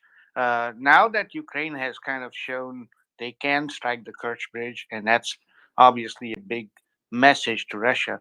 Russia probably wants to send a message back. What do you think Russia is going to do next? Do you think they have kind of held back in some areas, like air? I know, of course, nuclear is always the final resort there, but I don't think that's realistic. So, are they going to have an air force presence in Ukraine that they haven't had, or is Ukraine's air defense good enough to really stop from Russia really ruling the skies over Ukraine? So I'm sure that there will be some kind of twist for both political and military justification from what happened on the Kerch Bridge. And at this point, I would like to emphasize there's a lot of competing hypotheses which range across the gamut. And anybody who tells you exactly what happened at this point probably doesn't know. Or if they do, they shouldn't be telling you, right? There's a lot of really good hypotheses. But if Russia continues with their claims of this was some sort of terrorist attack, I'm sure they'll try and use this as pretext for, increased mobilization, saying, oh my God, they're hitting us on our land, they're killing civilians, yada, yada, yada, they're terrorists. If Russia goes with they're using missiles, and these have been provided by NATO, then they'll go a different way. And the gamut runs, quite far. We haven't really seen a massive response from Russian media on this yet. Aside, they're still sort of in the shock stage, as best I can tell. I'm sure within the next 48 hours, we'll get a narrative from them on which way they want to go. I wouldn't be surprised to see increased calls for mobilization and whatnot, because it's already ongoing. I do not see them being able to exercise increased air power over Ukraine without taking massive losses. They just frankly do not have that capability at this point. So sure, they could send 50 bombers towards Kyiv, and they'd probably get through and they'd cause tremendous damage, but they would lose hundreds of millions of dollars worth of pilots and material to do so. And even Russia, I think, is not quite so stupid to make that play. Hopefully that kind of answers the question. Yeah, thanks. And if anybody wants to drop me so that somebody else can join, I'm good with that. You can touch your own avatar. It will pop up a sliding. Yes, you manage. Perfect. Liz, you're up, and then I have a couple of questions for language. Thank you, Anda, and thank you all, as always, for just this incredible resource. Language. I'm curious about everybody's journey to this space, actually, but and everybody brings like this amazing cross section of abilities and talents and knowledge for really such a remarkable crowdsourced brain. But I'm curious, while we have you here in this space, if you care to share sort of your journey of how you ended up as language learner in this space doing what you do. If you don't want to answer, that's fine. Or if you don't want to share too much kind of thing, but I'm personally very curious. I wouldn't be surprised if other people are curious as well. Sure. So let's choose my words carefully here. I was already doing some stuff with some folks regarding Ukraine that was a little more active, specifically regarding Russian communications and interceptions and things like that. Russians got better at blocking people out and also, frankly, going after people in Russia and Belarus who were doing translating in a very physical way. And so that kind of fell apart. I ended up here. I don't know why. I wish I could tell you. It just sort of popped up on my feed one day. And then eventually I just sort of fell into this role. I've done stuff like this more for myself as far as looking at conflicts around the world since really Libya in 2011, watching Gaddafi's forces rush up the coast. And then because of personal relations with folks from Afghanistan, from Syria, from other areas around the world, it's just something I've kind of done for myself and friends who had family in those regions or who were going back to those regions. And then it just sort of turned into this. And, you know, at some point, inertia took over, and this is just something I do, I guess, in a more public sense. So for all of our benefit, it was just a kind of a right place at the right time thing. Like you're saying, you didn't seek out this space; it just kind of crossed your path. Yeah, this is just more happenstance than anything else. I want to say it would have been like week 2 of the war when there was a quick break because of some Russian electronic warfare stuff for the other things I was doing. And as that was getting mitigated, I was still antsy enough. I was like, well, these guys are talking about things. Let's go see what they have to say. And the rest is history. Indeed, it is. Indeed, it is. And thank you. And thanks for answering my question. Thank you. Thank you, Liz. I have 2 questions for you, language, because I kind of lost the track. How far are the Russians into this mobilization endeavor? So they said they want to mobilize like 300,000 people. And at some point I saw they already did 200,000. Do you know if they finished and what are they going to do? It's a good question. The last official numbers from Russia, which are perhaps not accurate, were 200,000 out of the 300,000 they officially claimed. There's been a few people who have pointed out that the actual amount they could be seeking is much higher, closer to 1 million, though we haven't necessarily seen indications of that. They're already stretching their capabilities in mobilizing and training people right now to the point where they've had to push back their regularly scheduled conscription period in the fall because they simply don't have enough trainers, beds, ammo, etc. And we're already seeing Russian units that have been mobilized who are complaining on social media about how they have all these guns, they have no ammo, they have no food, they have to walk into town to get it. So they're already at the breaking point.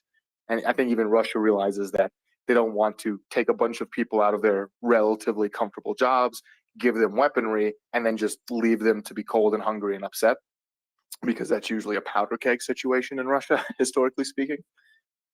I have seen, though, that there's more of these conscriptions from what you might call the less desirable elements of Russian society, people in prisons, people from ethnic minority regions that Russia, frankly, doesn't necessarily care about and has in the past expressed concern that these regions have an increase in population, whereas other regions in Russia have a decrease in population.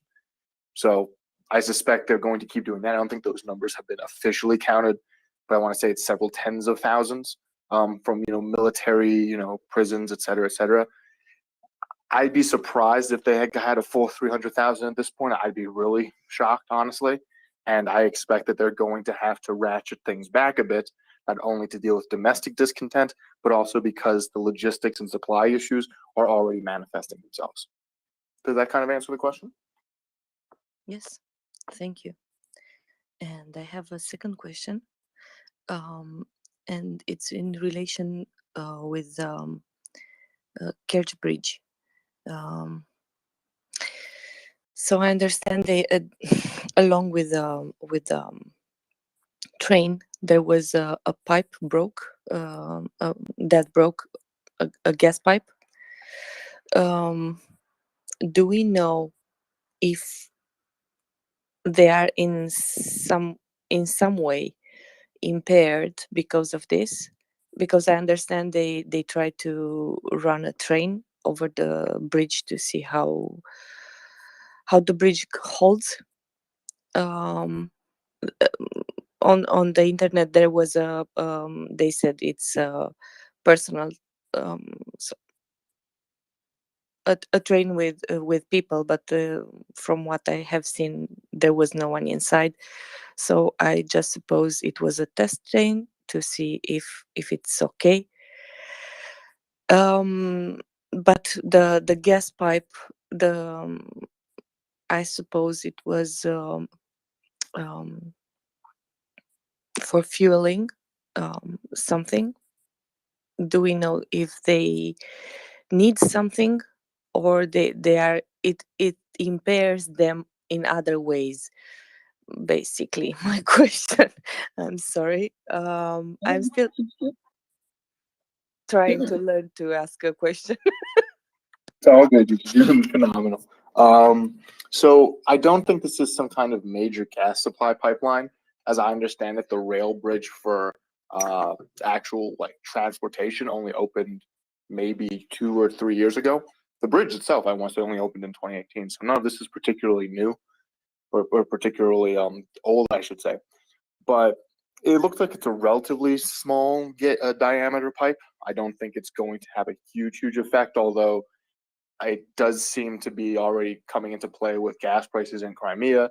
So perhaps there's other stuff I'm not aware of. As far as the train itself, so it does appear, as per usual, Russia just kind of slapped some shit together and said, good enough. I was talking to a guy who is a railway engineer who says that's absolutely not the way they should have done it. They should have used a test train, which has all these kinds of multitude of sensors. And, this is ridiculous what they're doing. He's probably right. But that doesn't stop the fact that the Russians seem to have, at least at one point today, sent a train out onto the bridge, put out the fires, and then towed off some of the oil or, fuel trucks that were still sitting there, after a number of them had burned. I would suspect, I think Colby commented on this, there's probably real considerable structural damage there, and I certainly wouldn't want to go across it. Does that mean Russia's going to stop going across it?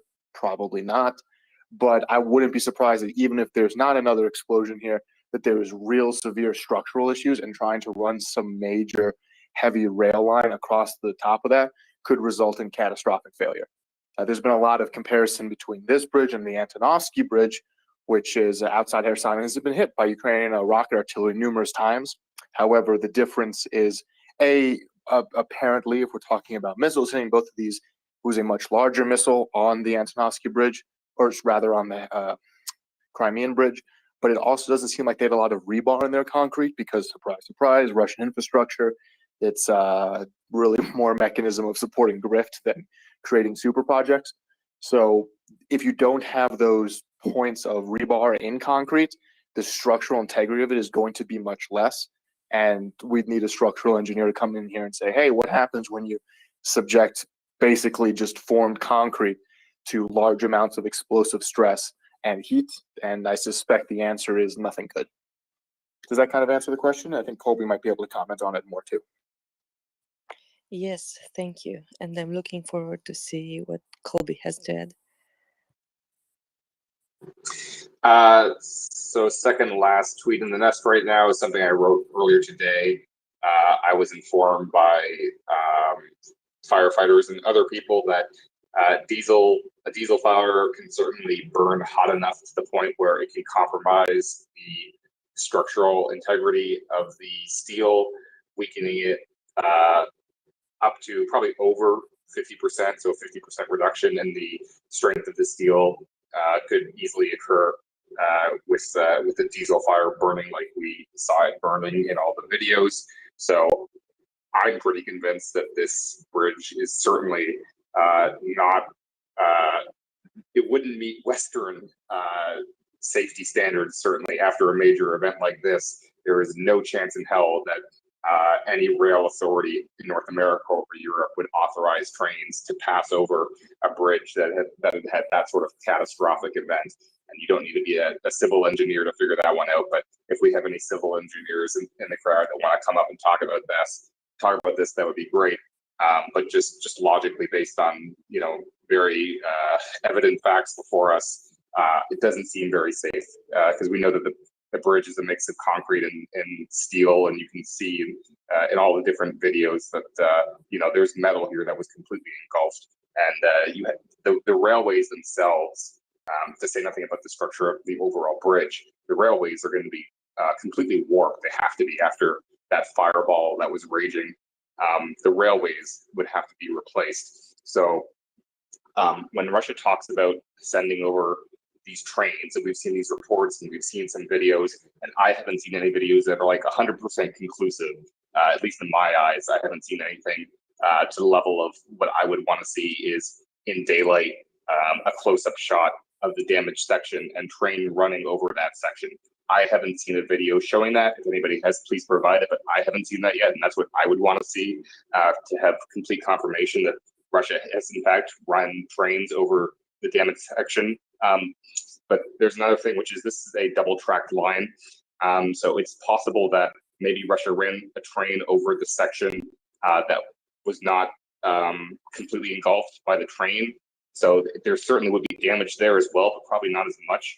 So perhaps the parallel track where the train wasn't next to it, maybe they ran it over that section. But still, this whole area is going to be compromised, and it's hard to imagine a fully loaded train would be able to safely make it across without adding a lot of extra strain on the bridge and eventually leading to a potential collapse. Those are my thoughts, at least. And again, if we have any civil engineers that want to come up and talk about this, that would be great to get their expertise. But right now, based on all the available evidence, it looks like it's in pretty bad shape. And I don't believe that Russia is running multiple trains over this bridge. That doesn't, I haven't seen conclusive proof of that so far.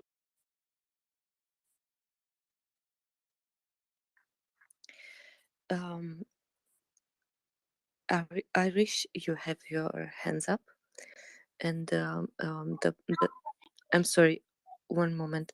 I see we have on the panel some other speaker. If you have something to add, please raise your hand.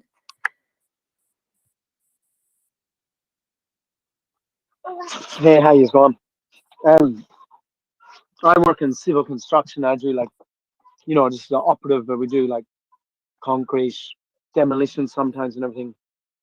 And unfortunately, that's a steel structure, and even at 50%, it's still steel is very the temper of the steel. If it's steel, might be damaged, or it could fracture at a later point. But it is very resilient. I've had 30-ton excavators trying to rip out beams and stuff, and you'd be surprised how resilient it could be, especially if they're running the trains in a slow, controlled manner. I'm sure if they start doing 100 miles an hour over the bridge, there could be a big problem. But it does look like it's probably not as structurally damaged as that we'd like. And then another one, a question for language. In the counteroffensive, is the weather starting to affect mobility and stuff now? It's not terrible weather so far. It is getting cold. In the east, it's been more muddy and rainy. In the south, not so much, just a little bit. I expect we've still probably got another month or so before it really starts setting in. And somebody who's actually lived in Ukraine can probably correct me on that. But we're not currently into the heating season as much, but we are rapidly coming up on it. there the biggest questions will be, can Russia supply a number of its troops with cold weather gear? Spoiler alert, they can't. And unfortunately, what will the situation be in Ukrainian cities if Russia continues to target Ukrainian electricity and heating infrastructure, which I suspect they will. But I don't think it's yet become enough of a massive change. You still have guys running around with t-shirts on. In 2 months, I don't think you will as much. At least not in the northeastern regions. In the south, it's a very different environment. So you can probably hold out there in the warmth for a bit more. I want to say it was like 20 degrees Celsius, give or take, along the southern coast. So whatever that translates to in Fahrenheit.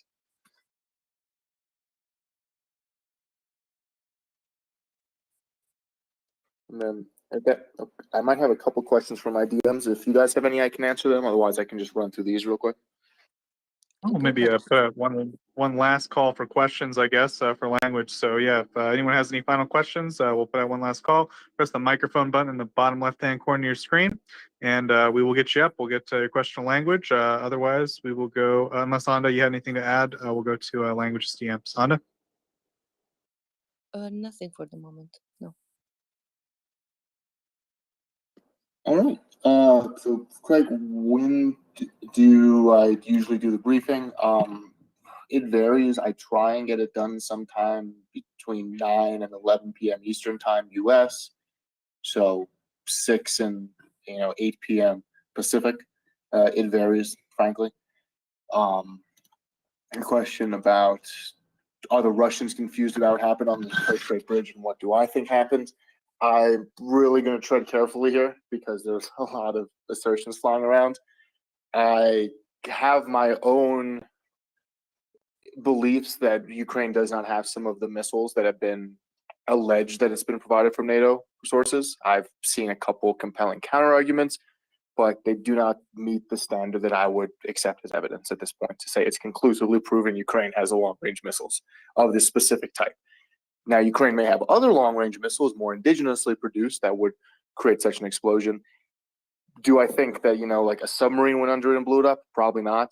Did Ukrainian special forces show up and put explosives around the bottom? Doubtful. Could it have been a car bomb, as they say on the tin? Yes. However, there's still a couple inconsistencies with that, but the fact that Russia is already going down the pipeline, or at least Russian Telegram users, of where did this truck disappear to for 6 hours and then showed up on the bridge and exploded, lends some credence to it. But this could all be part of some sort of Russian disinfo campaign about, oh, they're blowing up our citizens as suicide bombers. So who knows? Big grain of salt with it all.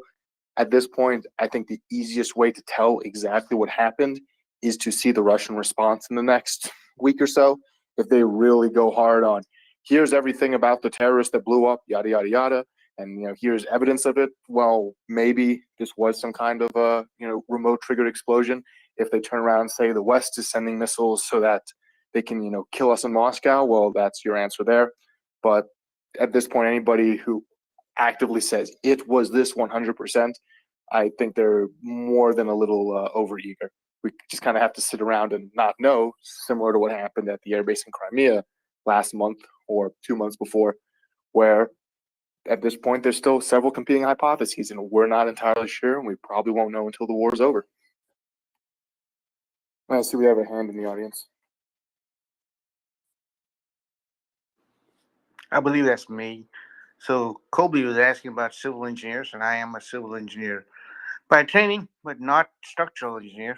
But it's been a long time since I did any kind of structural calculations. But reading about what happened to Kerch Bridge, really, yes, steel is very strong, as it was mentioned by Irish, but it is actually very susceptible to fire damage, which is, I think, well, as language said, there's not really a clear answer, or nobody knows for exactly what happened.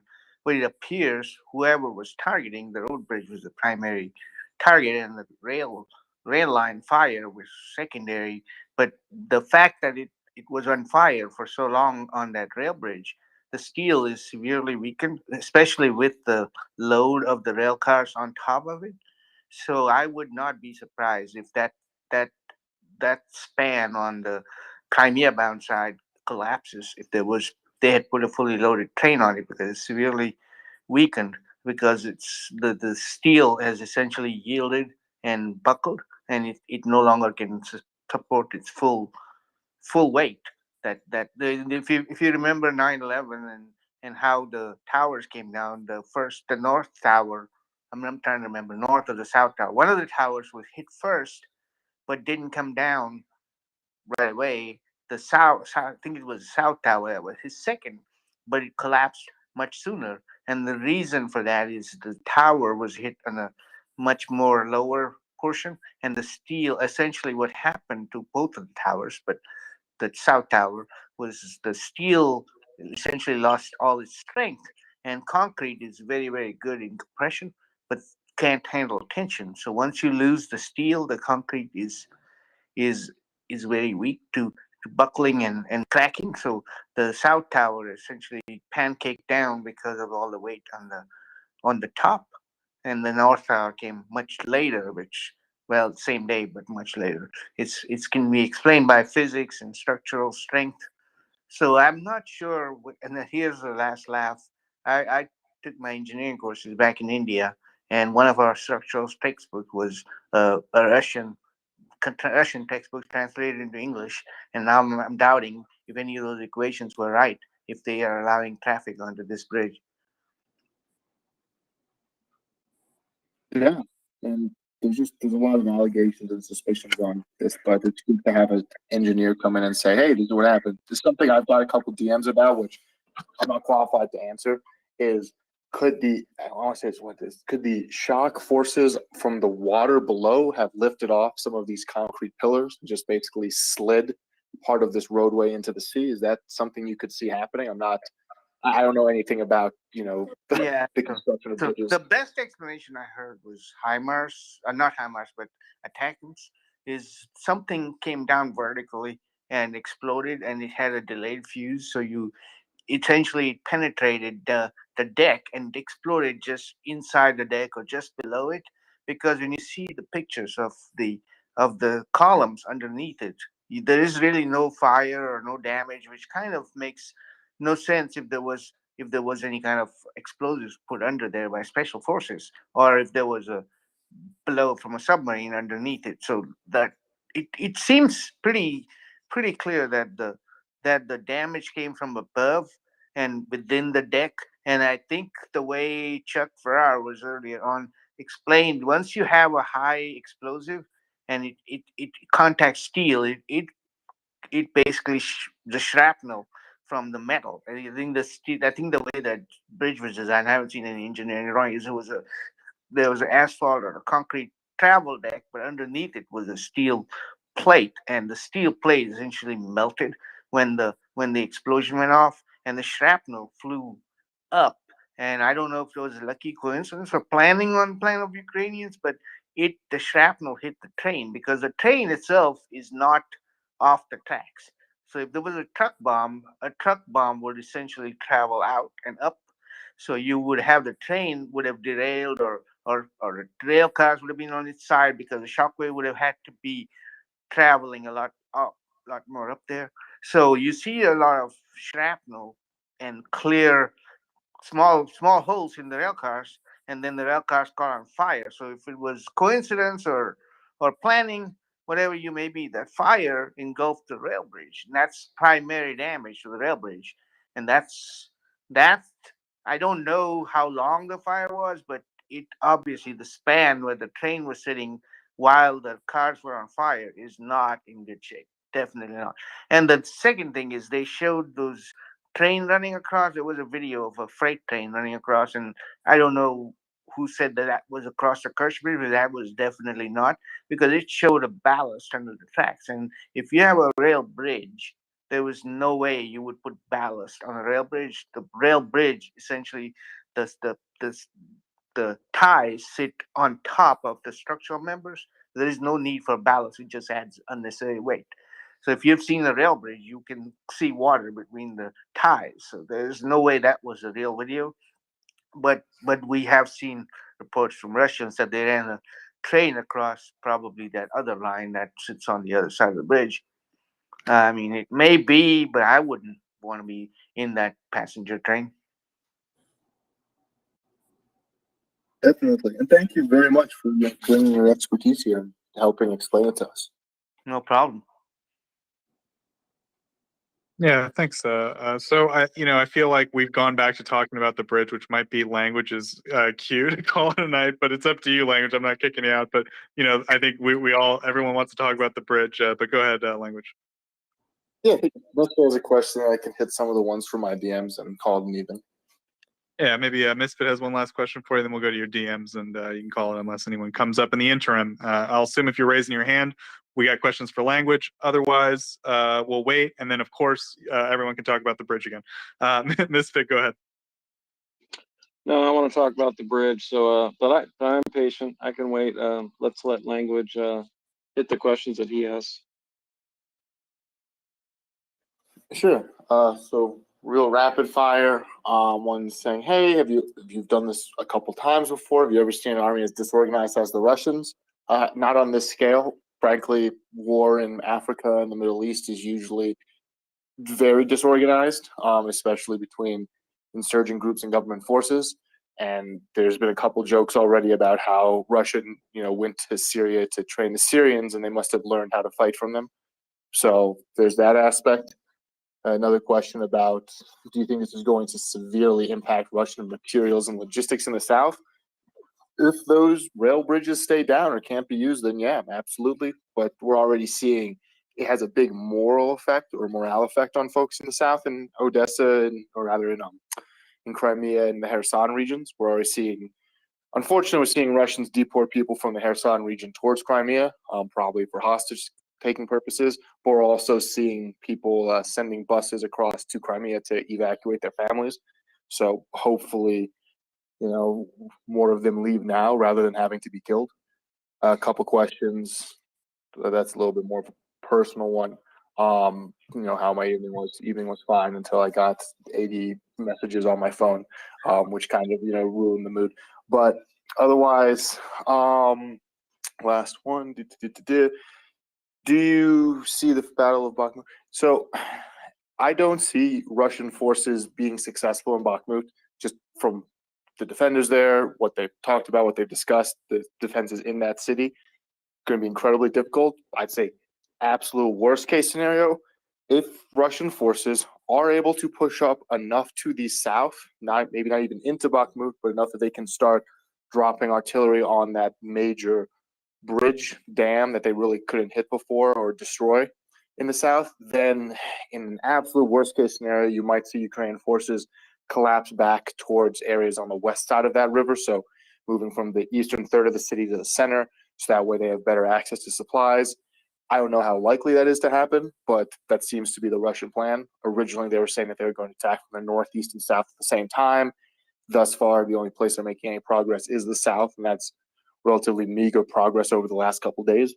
So it's going to be a real pain for them to get through it, and it seems like they're doing this for political reasons rather than military or strategic reasons. They want to show that they're the guys getting the job done in Ukraine. So I think a lot of Russians are going to end up dying for these political goals, and they're probably not going to realize them.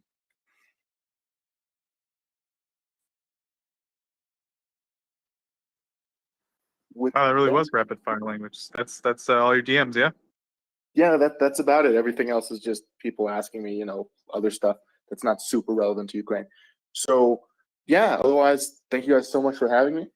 I threw up the text, the audio on the top. As always, my DMs are open. Let me know questions, comments, concerns. Feel free to share it, especially if you or somebody you know reads a lot of Ukrainian media. While it's really fantastic to get things in English, and it is a little easier to just read, on the fly. Ukrainian language media does tend to be ahead of English language media by several hours. So if that's something you do in your spare time, be it Russian or Ukrainian language media, I'm always interested. Feel free to send it over. But otherwise, thank you guys so much again, and have a wonderful evening. Cheers. Thank you, Language, very much. It's always a pleasure to have you. Raise your hand if you want to talk about the bridge, everybody. And of course, come up. We'd be happy if anyone has any bridge expertise of any kind. We have a few people that we do rely on. David Brookfield, Museum is also a great resource we use sometimes for bridge stuff. Of course, we've been talking about bridges all darn war, right? With in Kherson and so forth. So, and of course, the Kerch Bridge has been a subject of people. I mean, on to how long have people been coming in here asking us when they're going to blow up the Kerch Bridge? Colby will tell you too. I mean, geez. So anyway, yeah, if you got any bridge expertise, come on up. We're talking bridges. I mean, it's the time to talk about it, right? The Kerch Bridge just got hit.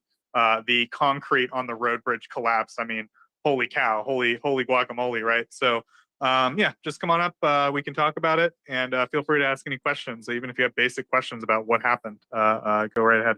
So Anda, I'll turn it over to you. Anda. Thank you. We have hands up. As per your request, we have Misfit, Gunter, and then Irish. Thank you. Yeah, and pretty exciting time to see the bridge finally get hit. I kind of wish Portland were here, as much as we talked about that with him. So if you're listening out there, man, you got to come up. Anyway, yeah, I just want to make a few comments as far as the bridge goes. And the main thing that I think about, well, number one, I think we need a lot more information. The little clips that Russia's been giving us or have otherwise surfaced really don't give us the full picture. Like Colby said, the damage, the pictures of the damage are usually from the point of the damage and away, and or videos are clipped. So more information definitely has to come in. And really, as fun as it is to think about ATACMS and other ways the bridge might have been hit, I think the really important thing is how does this affect the logistics for the Russians? And so, we were speaking about damage to the bridge or structural integrity of the bridge. And it just makes me think, how many tons per train load have they been running over that thing? And what are they going to be able to run over it now? So there's got to be some numbers and percentages that were going to come into play as far as the Russians being able to supply the front and the south, even if they are able to get trains of some sort over. I highly doubt that the trains are going to be the full loads that they had been sending previously. Just one car, how many tons does even one car weigh? So it's a precarious situation, and I'll be interested to see, as the next few days unfold, what the Russians are able to get over that bridge, either via their ferry system, via train with a lighter load, or via the road bridge that is still open. So I'd be curious what people's thoughts are, as far as the Russian logistics outlook looks like. And it looks like right now it's cut pretty severely as far as supplying the South. So thanks. So I think Colby has an answer for that. So we'll go to Colby. I'm unaware of any wartime estimates about the tonnage that has been going over the bridge. We do have pre-war statistics on what the daily averages were, and it was 36,000 tons of cargo was the daily average pre-war.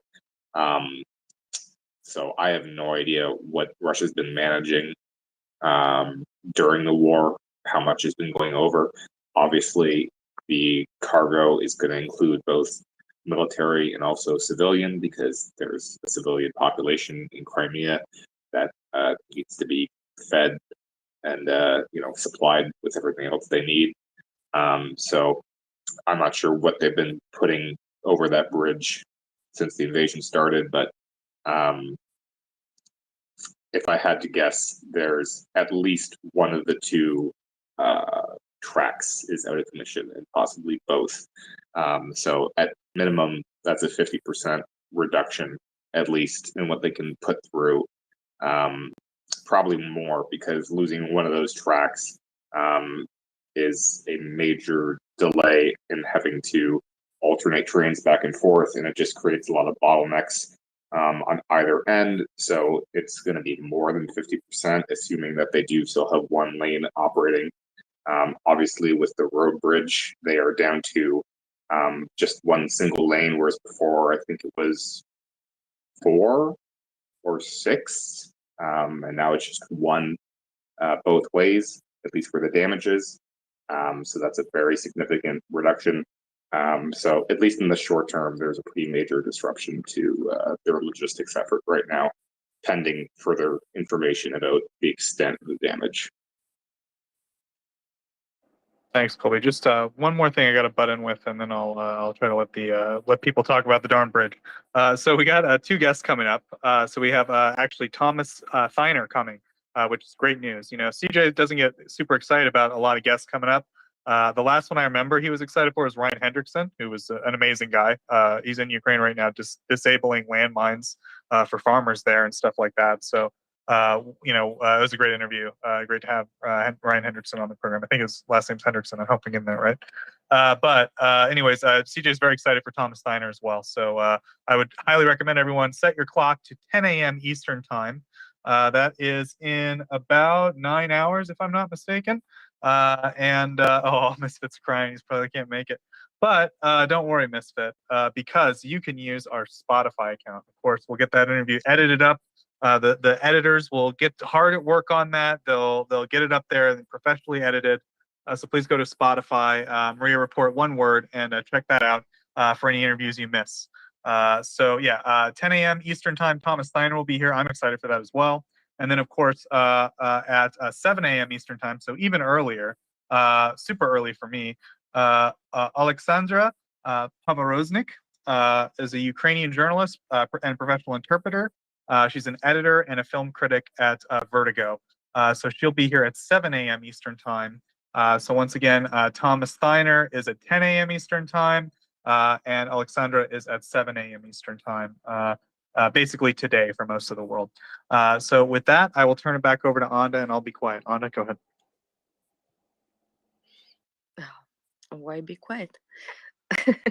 The next one with the hand up is Irish. I think he has something on the bridge. And in the meanwhile, please share and retweet the space so other people can learn about it and come up.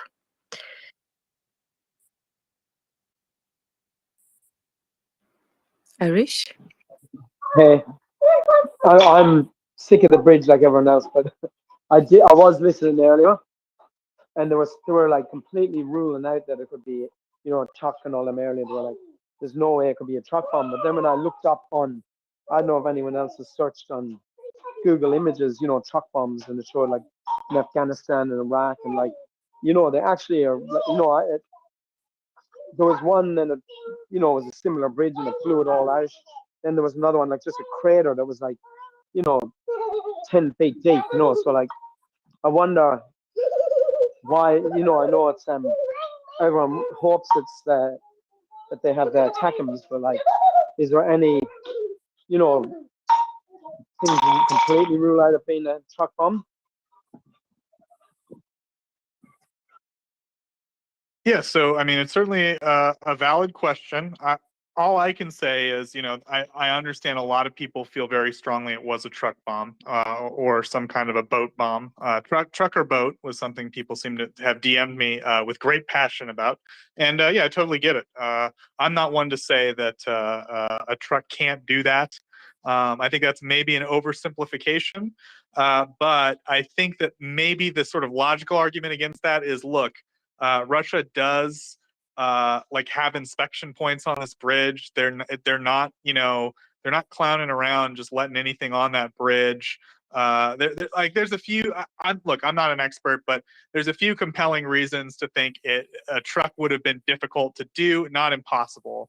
And then the only other thing I'll add is again, it's not to say that we're completely married to this idea. If new evidence comes out from any of the video footage or any of the pictures, that would contradict that we can verify. I'll add that because there's so many fake videos about this one. That anything that happened during the day, any video that's during the day, just ignore it. It's not real. Like it happened at night, right? That's step one. Okay.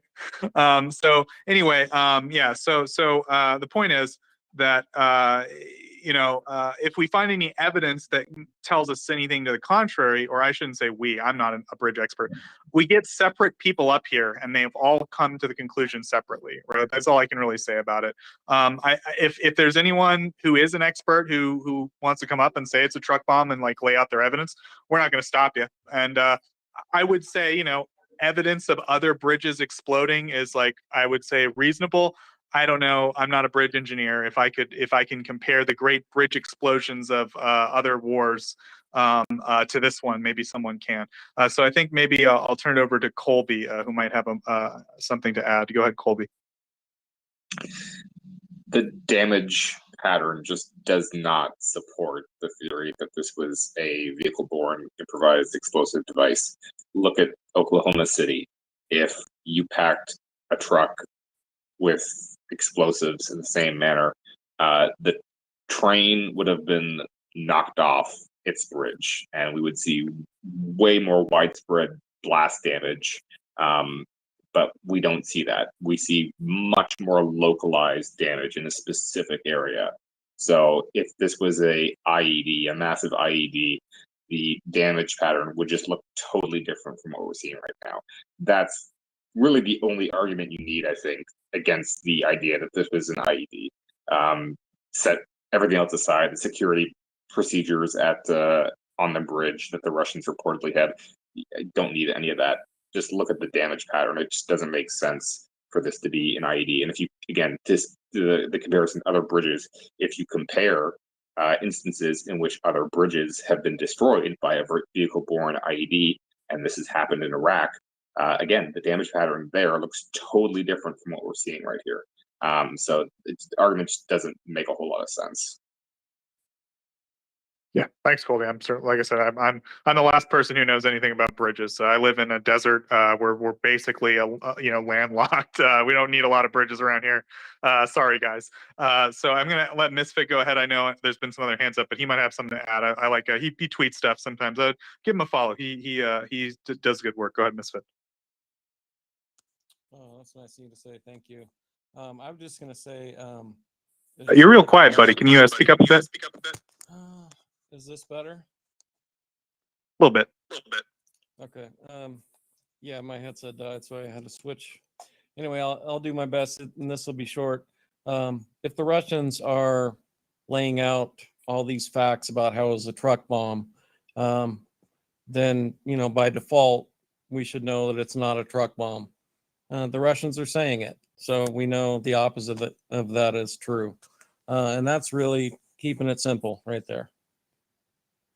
That is also a very important point. If Russia says X, it's probably Y. But the one thing we can say with absolute certainty is Russia will never admit.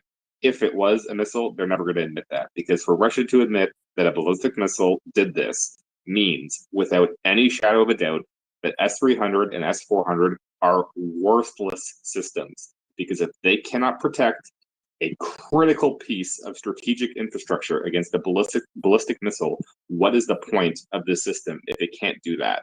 No country would ever consider buying no country would ever consider buying S-400. The countries that currently operate S-400 would do everything in their possible, everything they possibly could to get rid of S-400 or S-300. It would just conclusively prove that these are complete junk, worthless systems. And obviously part of this is the Russians are just incompetent operators, but it's a very, very bad indictment for the missile system and Russian radars, the associated radars. So this is something that Russia does not want to happen. It would be extremely embarrassing for them to have to admit that a ballistic missile made it through their air defense network and destroyed like the most strategically important target that they have in the theater. They can't make that admission, so they will do everything they can to suggest that it was something other than a ballistic missile.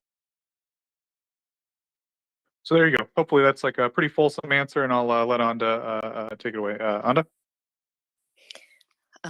Yes. So we have a couple of hands, Gunther, Ben, and then Frank. Hey, I'm sorry to disappoint everyone, but mine is not a bridge question. Mine is about Bakhmut, and I know that there's like this political faction with Wagner and the others to try and demonstrate success there, so that they can get sort of control. And so I'm wondering. I mean, almost certainly the best thing is just to like not let them do that and let them fail. And I was sort of wondering what, like, if that will have any impact or not, if they're unable to accomplish anything, and does that help overall with the war? It's a kind of a criminology question. Yeah, so Bakhmut, right? It's in southern Donbass. It's like an area that the Russians have basically been throwing guys at for months. They've been throwing guys at it, dying a lot in failed assaults. I will say they've been creeping their way there at great human and material cost. They've been creeping their way towards Bakhmut. The problem is, pretty soon they get to Bakhmut itself, and Bakhmut itself is a pretty tough nut to crack, as far as I understand. It's a city that's got rivers in it. It's got all kinds of geography that's going to make it quite difficult for the Russians to actually meaningfully push in. Russia doesn't seem to be, when they're assaulting Bakhmut, it's not these big, organized attacks. These like like blitzes like we've seen Ukraine do recently. It's these, less they just throw guys at a problem until eventually Ukraine goes, okay, like let's pull back to a new defense line then, and then kill more Russians, right? So that seems to be what's going on at Bakhmut. It looks like Ukraine is luring them into a fight at Bakhmut. Ultimately, they've already sort of almost, I wouldn't say almost, but they've already pretty significantly exhausted them with failed Russian attacks on villages around it.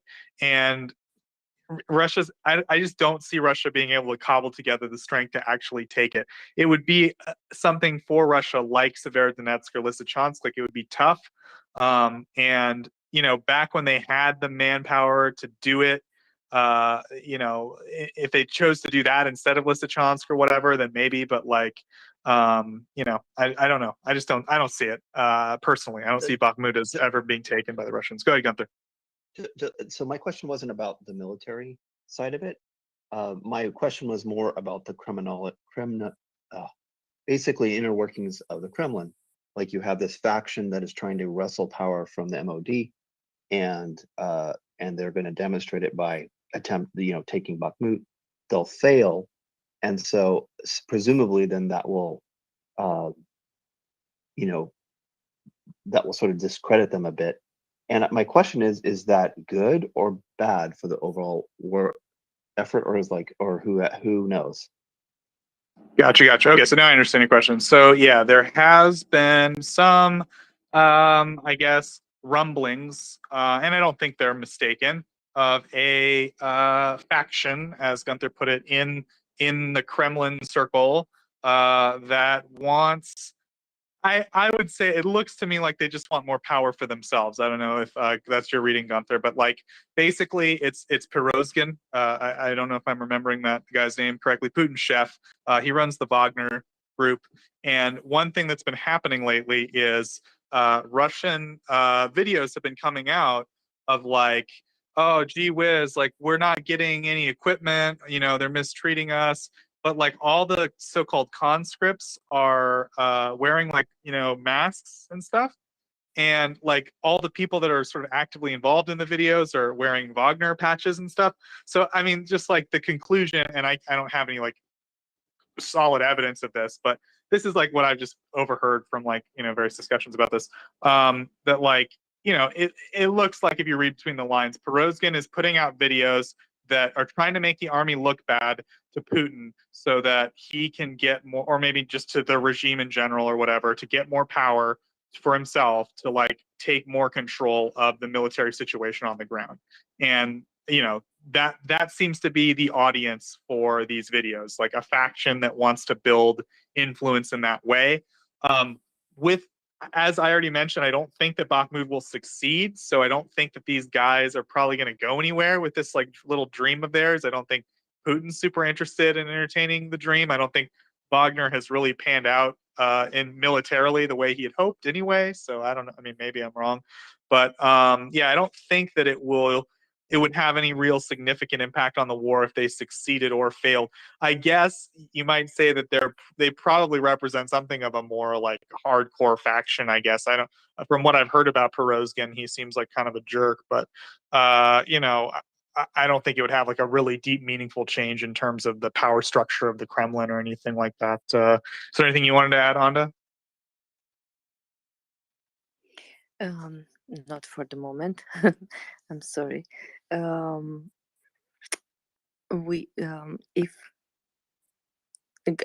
go ahead, Gunter. I saw you wave your hand.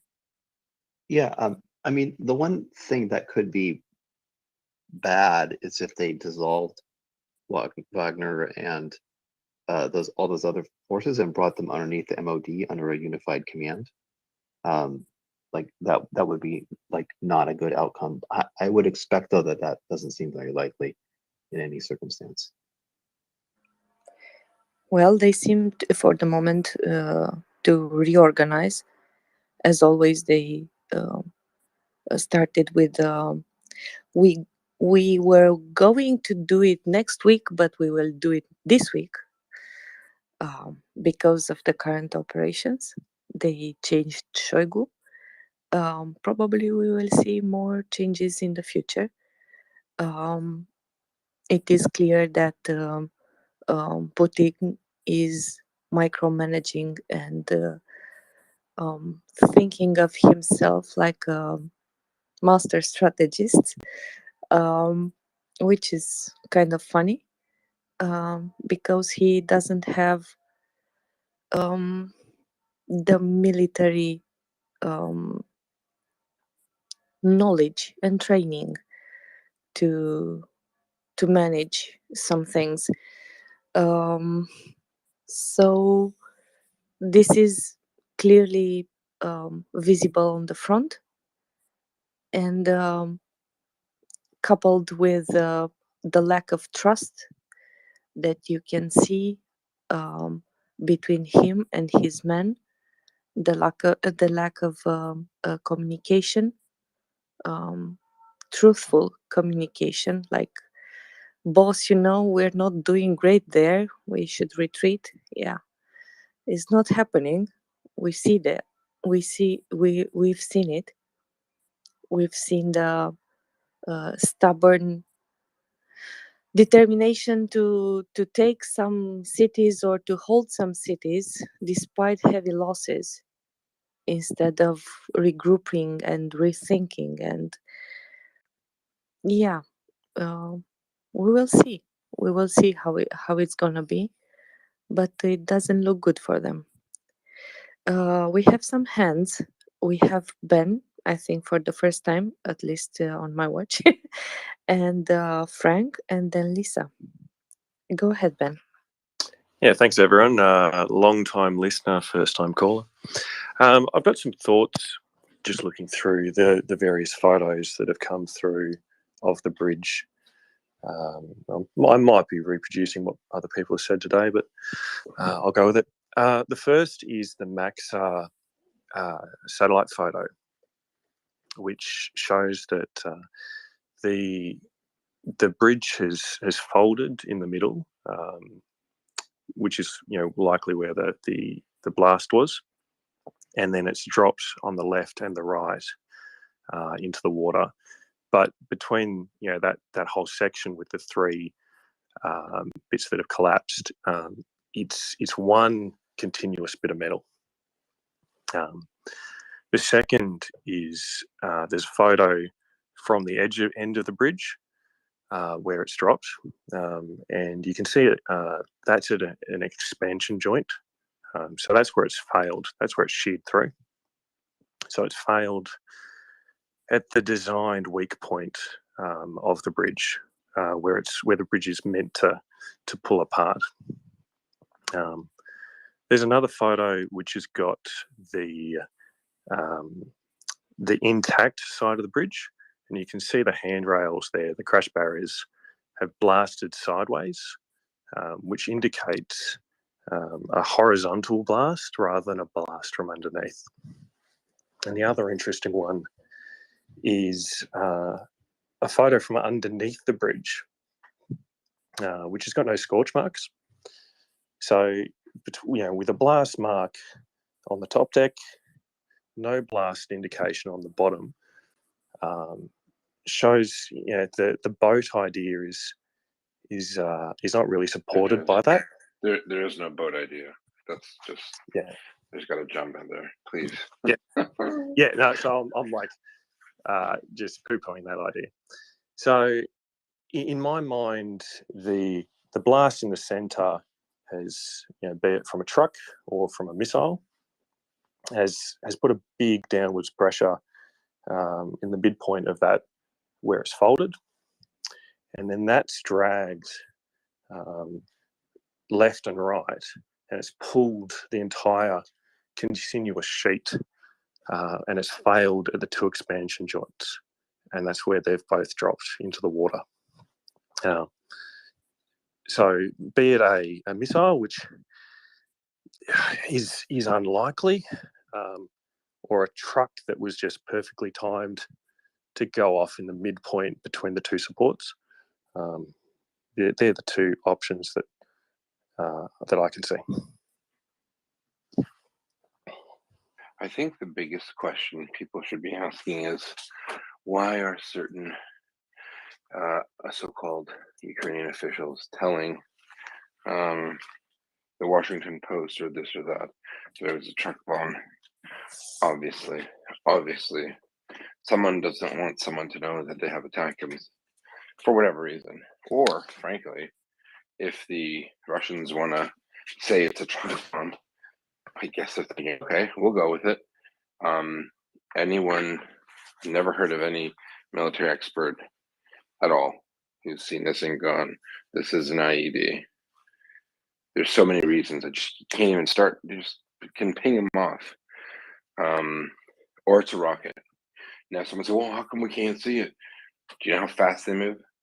Do you think the camera that goes frame rate, whatever frame rate? I've actually seen people, if you've ever seen cameras, for people who are asking, there are cameras when you see people walking will actually look like the people are teleporting because it doesn't catch the I'm not a video person, but it's just not fast enough to catch it, right? But it's shocking to me that people are still on this. I went to bed and I was hoping I'd wake up and people but no, and I've heard it's a remote control airplane. It's a sub with special magnets that attach it. Oh my goodness. Anyway, sorry, go ahead. Yeah, and it could very well be a missile. The evidence of where the blast is in that fold, which is now underwater. So we're not going to be able to see it. There's indications that it happened from above, but that could be anything that hits from the top. So that what we can see from the images and videos so far, it doesn't prove either way, in my view. Right. Okay. Well, Joseph, did he drop down? All right. I don't know who's next, Frank or Lisa, and Frank is next, and then Lisa. Hey everybody. There's been so much talk today about truck bomb, missile. Was it ATACMS? Was it a homegrown Ukrainian, et cetera, et cetera? Like so many. For me, the bigger question is not how it happened, although that's interesting, is kind of why did it happen and why did it happen now? And what does that mean for the Ukrainian army's strategy? Because Ukraine has carried out their counterattack so methodically and strategically that this sort of and to my mind did not just happen by accident, so to speak, or at this time. By which I mean at this time, for no good reason. There was a. I mean, it's possible Why that. why do you think there's no good reason, Frank? Oh, I mean, no, I mean, there's a very good reason why they would hit this target. I mean, that this target has been one of their prime targets since the very beginning of the invasion. No, I don't mean that, but I mean, why now? In the sense that we had a speaker on here a couple of days ago, which I thought she made a very interesting point, that it was always assumed that Crimea would be the last piece of territory that Ukraine would try to take back, and that she thought that actually that should not be the last piece to take back, that Crimea should be taken back before the end, because otherwise, there would be pressure on the West to try and force a settlement to maybe give up Crimea, as a bargaining chip, to force a peace. And so therefore, she thought it was in Ukraine's interest to take Crimea, before the other parts of Ukraine's territory were taken back. And so therefore, Ukraine striking Crimea now, or sorry, the Kerch Bridge now, would obviously help in the Kherson counterattack, but also could lead to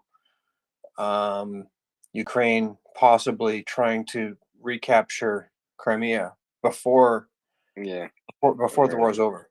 So that's what I'm saying. Yeah. So that's not why the Kerch Bridge was attacked. They're not, and nowhere near Crimea, but and it will be the last thing that Ukraine gets back for many reasons. Strategically is one of them. The ability, the mess that would be created to attack and retake and liberate Crimea. Remember, millions of Russians at some point had actually moved there, and Ukraine doesn't want to get caught in being, have a non-permissive environment there. I mean, if all the Russians who had moved into Crimea leave, that's another story. But no, just if you were to look at a map and you just look hard at it, first of all, they'd have to retake almost all of Ukraine before they go to Crimea anyway, just physically, because where it is. They're not launching an amphibious assault. They have to take all the way up to Mariupol. They'd have to basically, outside of what they have right now, the only thing they could not take before Crimea is parts of the Donbass. They're going to take all of that. It's going to be, if someone said, I think I have a crystal ball and I'm saying that I could get Crimea through negotiation, which is a really good way to get it back because of the damage. I mean, I don't even know if that's even an issue. I think they could take back strategically. Ukraine could take back militarily all of occupied Ukraine and still take Crimea back. The bridge exists right now because Ukraine wants it to exist. People need to get that in their head. A truck bomb obviously does not have nowhere near the control that you would need to detonate. The shape charge, the positioning. People just don't understand how fast Mach 2, Mach 3 is on a missile. They just don't get it. And if you look just simply at the explosion, fills the entire frame. It doesn't mushroom out. It doesn't have the signature of an IED. And even if it did, you need to look at the damage. The parts of the bridge, a bomb that big to create that explosion, you'd have hundreds of meters of torn up asphalt. If you look at the bridge that's not in the water, it's completely clean. There's nothing. We look at Antonovsky Bridge, it's the exact same thing. It's the same pattern you can see from a missile strike. So I don't know why I'm getting so annoyed about it. Today I lost it on Trent Talenko. I'm like, just stay in your wheelhouse, dude. Like, this is not. And he's just talking for sure. Like, he doesn't even. He's a nice guy. I mean, every time I've spoken to him, but this is just crazy because he's working off the assumption that we all think it's a vehicle-borne IED, and let's talk about what kind it was. And was it? And he said it was a suicide bomber. He uses an example for people messaging me because my inbox is full.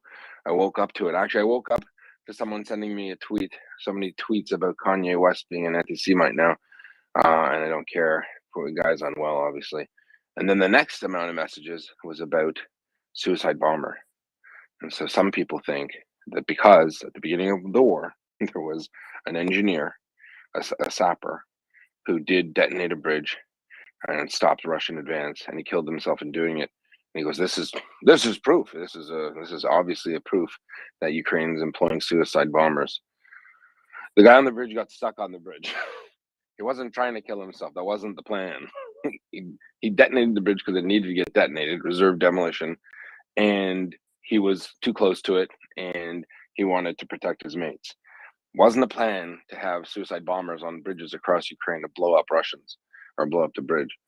It wasn't a suicide bomber that somehow got to Russia and then had a truck filled with stuff. There are people that are jokers that are making ISIS videos. Now the guy's a Muslim Ukrainian, and you have what is it, Nasheed? I don't know the name of the type of music. I forget. Very harmonious Islamic music. What are people doing? Just because you saw it on the internet, just like Abraham Lincoln said, don't believe everything you read on the internet. Just because you see it doesn't mean that a 12-year-old didn't put it together. But at any rate, it's also not the way to do business. Not in a professional army. No one signs up to be a suicide bomber in Ukraine, and I think the implication of it is absolutely ridiculous, and it's actually embarrassing. You're a grown adult and you're writing this. You should give your head a shake. Occam's razor. Someone said, well, Occam's razor must be a suicide. No, it's, what are you talking about? You've literally created and concocted the most complicated plan ever to blow up a bridge that a missile could you do to blow it up. So what's Occam's razor have to do? It doesn't have anything to do with it. So please, I exhort the audience, be critical when you think. I'm not saying it's everyone, but there are some people sending a lot of messages about suicide bombers and remote control submarines with special concrete magnets. I don't even know what a concrete magnet is. And they threw it, and then it went up, and then presto chango. The Ukrainians are yes, they're very good. They're not wizards, and they don't make up physics. Okay, it's I don't understand why it's so hard. It just can't be a missile. I'm not sure. I feel like I'm in crazy town, and I'm the mayor. Anyway. All right. I'm not saying you said that, Frank. Fair enough. Fair enough. I appreciate that.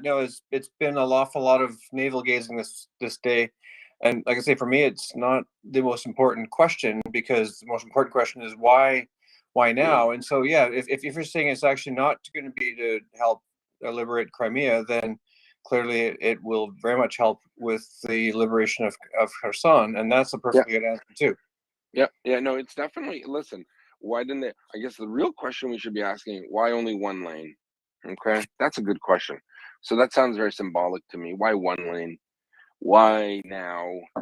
Well, Putin's birthday, attack on German infrastructure, Putin talking about nuclear weapons, being just a regular jerk, escalating things. These are all reasons. Is an aggregate of those reasons? Could be. Is it one in particular? I don't know. But if they could hit the bridge exactly equidistant between two pylons, kind of like what they did on the Antonovsky Bridge, just making holes here and there. They're making holes, that were about, 10 meters apart, almost like they were drawing a map so that you could look at it from outer space. You know what I mean? Like they were punching holes in the bridge, and it was very deliberate. Maybe it was a message. That's what I thought. Maybe it was psychological. Maybe they wanted to make it so you could walk across the bridge, but you couldn't drive your equipment.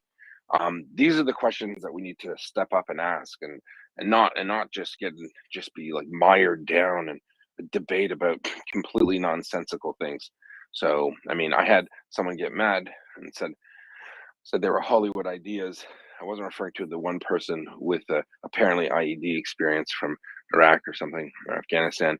I'm referring to the crazy the submarine, remote controlled submarine. It was a concrete magnet, never has magnet. What I'm saying is that these are just nonsense Steven Seagal stories. So, but no, good point. Let's go to Lisa, then Jeff, and Kalo. Yehuda, real quick, we actually have Malcolm Nance joining us in this space. So why don't we What? go to Malcolm Nance real quick, guys? Hold on. Malcolm, welcome. Good morning. I was just listening to this conversation because I saw a few comments on Twitter that were coming up on my Twitter feed, and I wanted to quickly drop in and inject my pearls of wisdom Please or do. whatever you Can want you to tell call me it. about the concrete magnet you guys developed? I haven't heard about that. I'm dying inside a bit, Malcolm. I mean, people want me to answer these questions, and I'm like, I don't want to answer them anymore. I just want it to stop.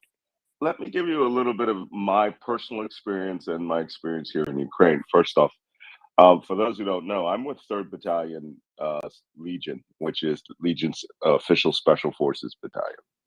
And we have, a lot of capabilities. And we have a lot of people who come from many countries. We have Tier 1 people, and a lot of engineers. You'd be quite surprised. We have a plethora of like Royal engineers from Britain, combat engineers from Poland.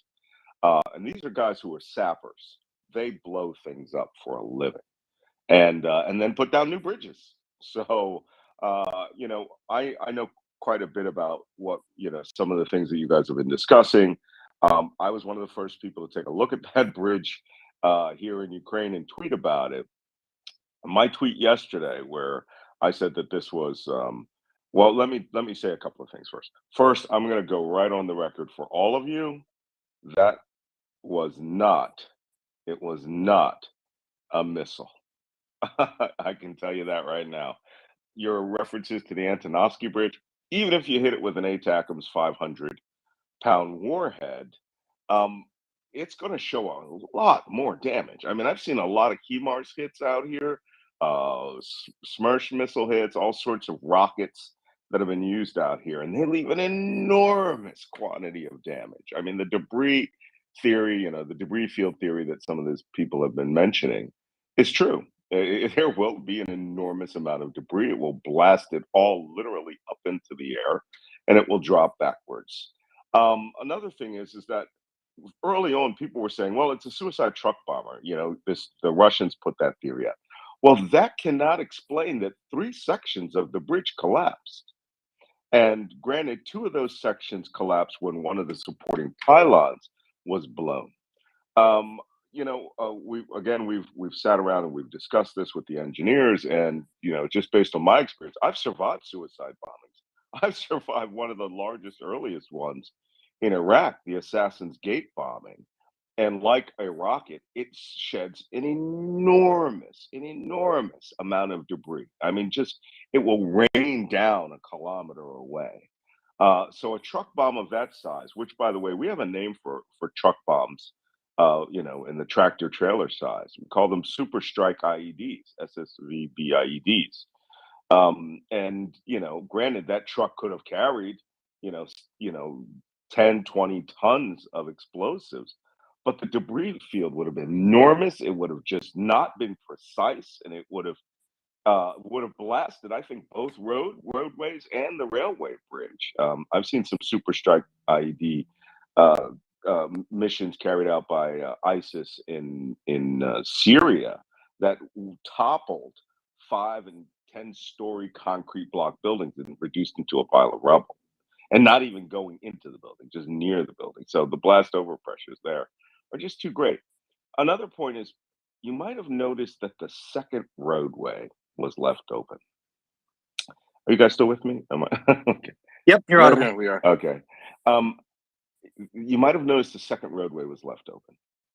And if I'm looking at it from the perspective as someone who's worked with Ukrainian intelligence, Ukrainian special operations, first off, the Ukrainians have an enormous deep intelligence operational capability in any place that was Ukrainian. They don't have to have sleeper cells and leave behind spies. They can live there. I mean, they've been at war since 2014, so their ability to penetrate countries, and oblasts that belong to them, Crimea, Donetsk, Luhansk, Kherson, whatever, that's easy for them. Many of these people have relatives They try not to use people with relatives. In fact, there was a moratorium on the use of personnel who had anyone who was related to them behind enemy lines. But they still have their houses. They still, in some instances, have their cars stowed away. There's an entire network of support that would have been in place for a very long time. And as we're seeing now, if Russia's military capability is as bad as as no one predicted, well, perhaps their intelligence and counterintelligence capability is just far too comfortable. So, is it possible that Ukraine used a deep strike mission using special operations personnel? I've met some of these special operations personnel, and I'm just going to stop right there. But yes, these people are insanely aggressive. One guy I met was just insane, but amusing.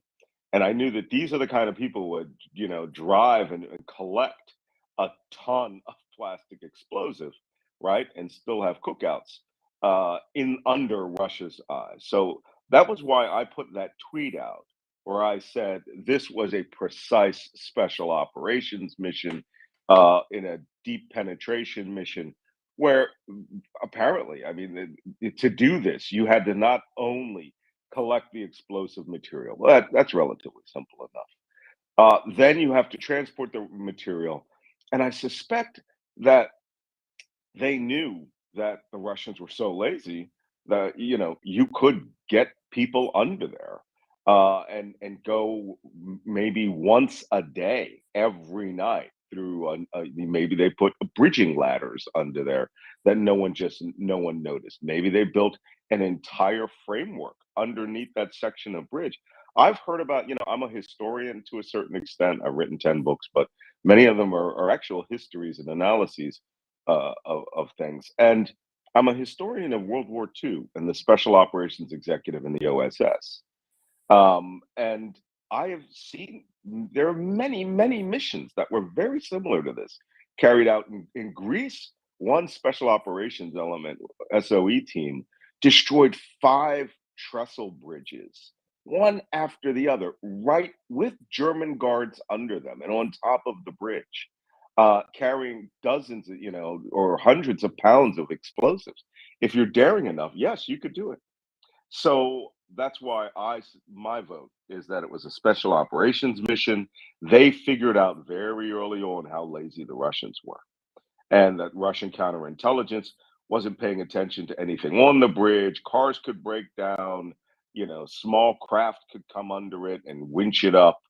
I mean, they could have had an entire post under there, as far as we know, right? Guys living there for days and rigging it. But the most important factor is the precision of the blow, right? Of the explosive charges being placed. Were obviously people who either took part in the construction of that building, of that bridge, or who know bridge construction and have studied it deeply, helped them. It's quite possible that somewhere in Ukraine there is a girder section that is identical, that was practiced on. That's what we do in our country. So as far as a personnel, as a mission carried out by, defense intelligence or, the SBU in unison with partisans and the Ukrainian Special Operations Command, I don't doubt that for a minute that they could have done this because planning on this mission would have happened on what probably has happened over the last 8 years. And it's actually, what the bridge was inaugurated when in 2015. I can't recall which year it was, but whenever that bridge was built, the Ukrainians probably started planning to blow it up. And all the stars aligned. Maybe the United States helped, maybe others helped with operational intelligence. But getting guys out there, you don't need, to borrow Delta Force when you have crazy guys like the Spetsnaz Alpha teams and these other guys here who live there, who used to go and do cookouts there and hang out with their grandparents. They more than willingly just went in there and just became Crimean citizens, people living in Crimea as deep cover assets, and just executed a plan that was necessary. Another point about when it happened, the day after Putin's birthday, right?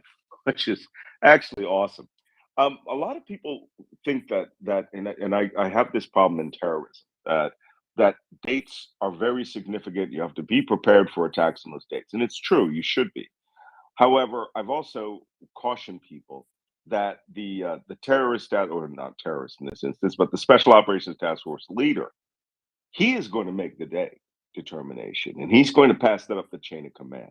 So if they can't blow it on Putin's birthday, but they can blow it the day after Putin's birthday, just to make Putin feel like he got away with something, they're going to have positive communications back and forth on what they should and shouldn't do, go, no go. And the team leader himself will make the go, no go decision. I'm actually training a special operations team right now, and we were on our morning run at 6 in the morning, and I was telling these guys, we stopped during the run, and then we went on a small patrol, and we don't talk. And I instructed everyone, just watch the environment, watch the birds, watch the edge of the sunrise come up. This is what it's like at 6 a.m. Well, the team leader on this mission would be doing the exact same thing. And 0600 is a significant time. One, dark enough that you can get away, right, under darkness of cover, even though there's this massive explosion.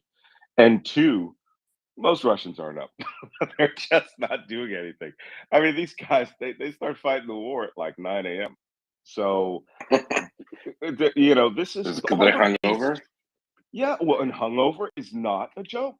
Yes, many of these guys. Well, someday I will send you guys the photograph of the great alcohol pile that I found in a city in eastern Kharkiv at a VDV, a Russian airborne headquarters. It was 4 meters long, 1 meter high, 2 meters across, all hard liquor bottles that they stacked. They didn't break them. Obviously, somebody wanted to reuse them. They had stacked them as like a triumph of what all the hard liquor they had drunk. It had to be thousands upon thousands of bottles. So yes, drunkenness, hangover is important, but a special mission team 0600 means end of the duty day, right? This is when you press the trigger, you're sitting out there, you're all having cigars, and from the comfort of your safe house and with a barbecue grill, and you press the trigger and you blow it because you also know there's a train that's going to be going by at that exact moment. So that's why I am a champion of it. It was a special operations mission carried out by the Ministry of Defense Intelligence. Who was responsible for this? And it's not like I didn't work for him for a few months. So, but I don't know anything about this operation. I'm not even in that AO. All I know is that this is how you do it, and there is going to be books written about this mission. It's contentious, Malcolm. I'm not going to lie. We got a lot of like Chuck and certain other people, and all of our RT friends. I believe it's a missile. I've seen some other pictures of the underside of the bridge, but I think we can agree. It's such a clean attack. Just such a clean attack. I have literally been bombarded with IED shrapnel and artillery shrapnel and tree branches and pieces of cardboard box. When you blow an IED, when you blow an IED and the IED blows up, everything comes back down. Nothing. This is precision war fighting stuff here. I mean, like I said, go look at the SOE in Europe and see the bridges they blew, and it looks just like this. So we can put to bed the suicide truck bomber. At least let's agree on that. Oh, geez, God, get rid of that. Look, like one of your other speakers said earlier, if the Russians propose it, then that's not what it is. That's the first start. That's the first step. No, fair enough. Look, we can agree to disagree on certain points, but just some of them. I mean, from the submarines to I was like, oh my God, like what? This is so complicated. Well, yeah, someone said a small submarine and got up to the pier, and the concrete magnet shot up like James Bond, and then they showed. I was like, what do you say? Why are you? And this guy, like, there were people very heavily invested in this theory, and I'm trying to be nice, man. People are heavily invested in a lot of things, and they need to hear from guys like Chuck Farr. Chuck Farr is an expert in his field too. He's bloated up a lot of things. So, but it would just be easier to drop an ATACMS. I was a huge fan of ATACMS on this bridge. One other thing, this is really a Zelensky attack. Okay, when I say that, I mean by the sense that they left the outbound span open and undamaged, apart from general, blast damage and flame damage.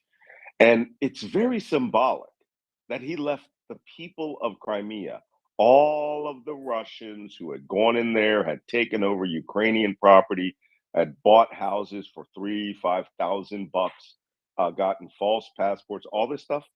He left them a way to get off that bridge, and they are all going to be trying to get off that island now. Everyone who's Russian is going to be leaving Crimea, and the moment Kherson falls, you are going to see an insane exodus. Insane. And that was brilliant strategic thinking. Now,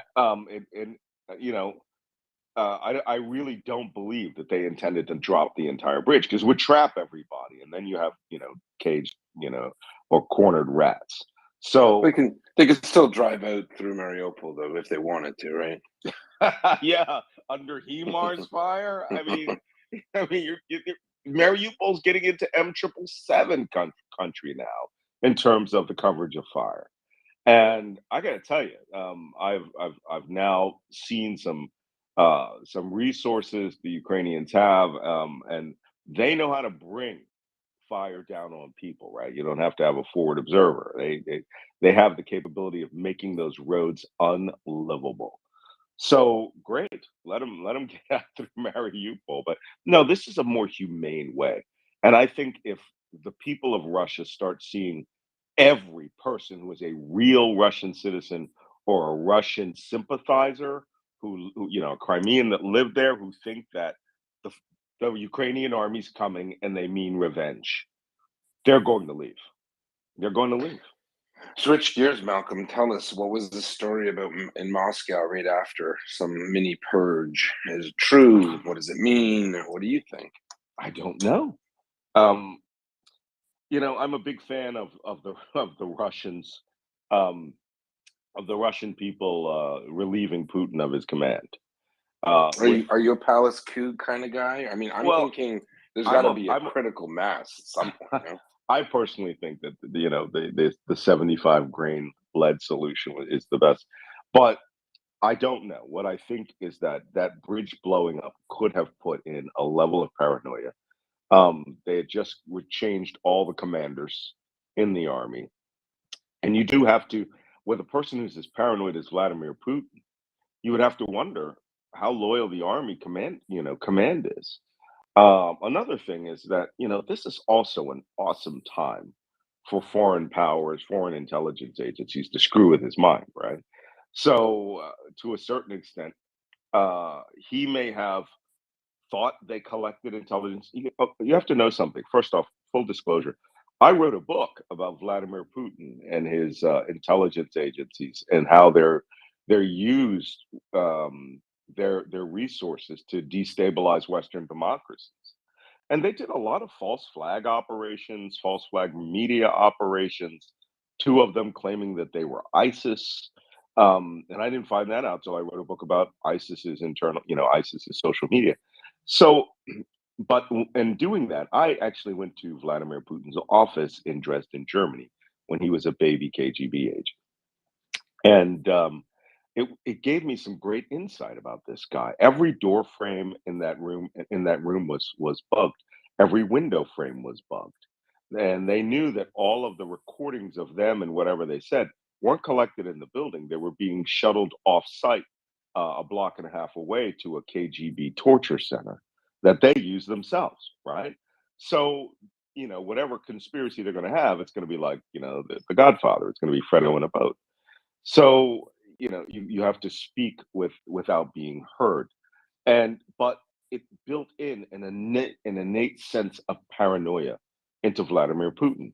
And the only way that you can be sure of everything is to be the top guy and then use the apparatus to eliminate all your enemies, which, the many people who walk out of hotel room windows or are killed by the mafia or various things, that's how he keeps control. and he knows the Russian citizenship actually admire this. But I look at everything that Vladimir Putin does as formulated from when he was a young KGB officer, the same way everything I did as a young intelligence, chief, forms the basis of all of my strategic thinking. It'd be like making me president of the United States. I want to know all the best missions going on in the world right now, all the tippy top secret ones. Well, see, that's how we do things in our world. Putin is fundamentally, he is and always will be a Soviet KGB officer who is disappointed that his structure, the Soviet Union, collapsed. And he wants it back. So I'm waiting for him to actually start mass murdering people. That's the only way he can actually get the feel that he is in command, that people who don't mobilize for the war just start getting shot, taken away with the car, by the Rosguardia, and this move with the Russian army and this elite Russian army unit. I believe that what the director of intelligence says about this. The Ukrainians do have excellent Russian intelligence resources because they were together for almost ever. And people call on telephones and people call their relatives and go, hey, you know what's going on down there? So what's happening? We have to allow that to develop. It could be an enormous fake out by Putin to allow to drift to the top people who think that there is an opposition, an armed opposition within the armed forces to help him. The man is a human intelligence officer. He ran spies in the West. He thought, by the way, Putin admired not the KGB in Russia. He admired the Stasi in East Germany. He loved how the East Germans controlled their population. He was a huge admirer of them. So start thinking of it in those terms and wait for the evidence to come to the top. So we look at what you describe about Putin. I can't help but think of Hitler in the last few weeks of the war, blaming the German people, blaming the staff. That's kind of the moment I want to get to. I want to fast forward to that. I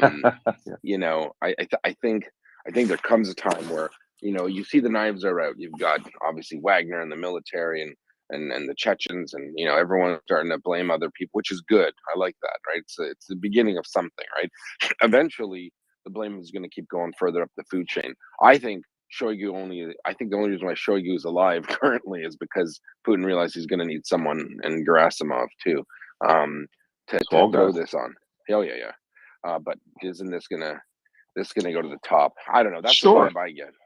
Yeah, but when you decide to let those fall guys fall, how are you going to do it? You're going to send them to a dacha out in southwest Russia? No, I think we're at the point where Putin is going to start executing people. He has to. Yeah. And he has to. The reason the mobilization is failing is because no one's afraid.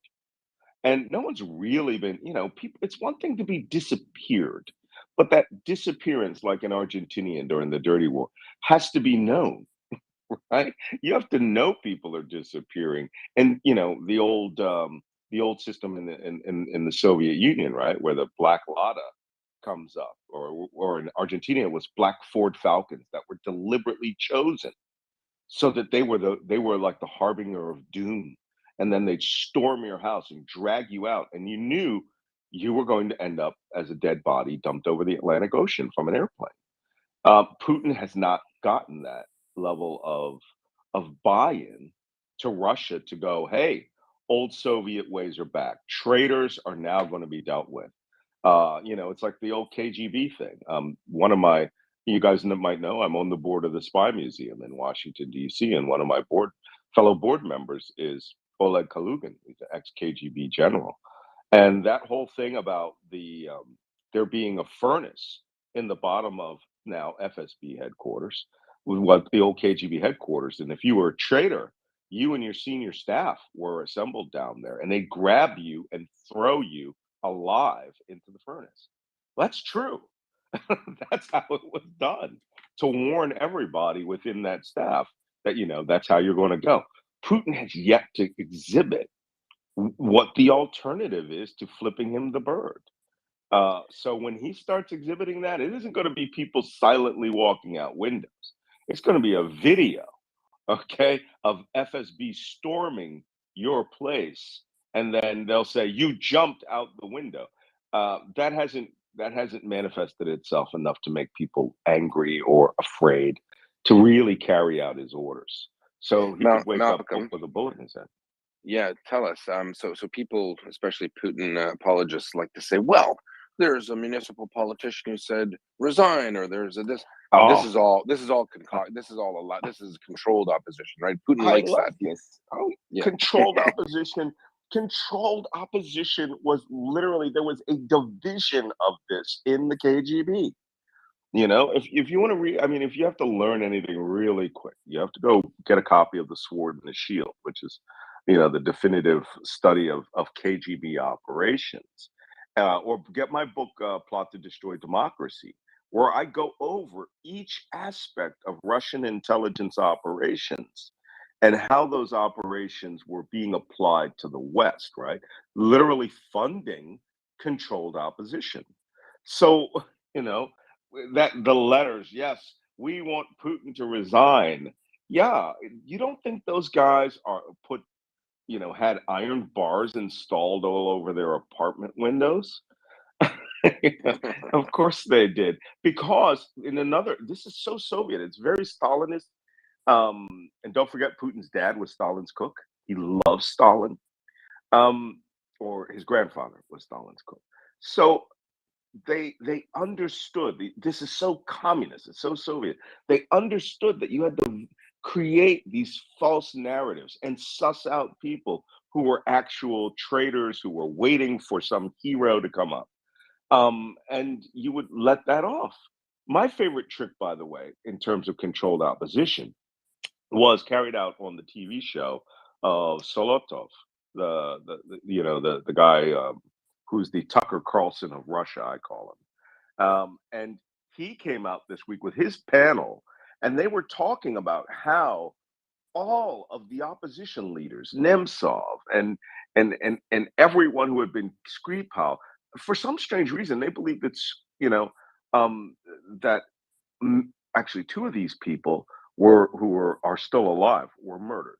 But they talk about how it's NATO and the United States that murdered all of the Russian opposition leaders, right? Because that makes sense.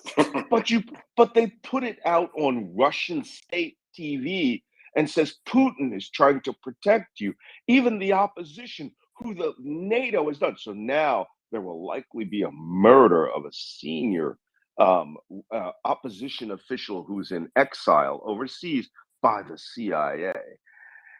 It's like, oh Jesus! So what you're telling us is you're now going to, the FSB is going to murder somebody, which is great because it just makes European intelligence, NATO's operational human intelligence divisions, and counterintelligence that much easier because they're telling you what they're going to do.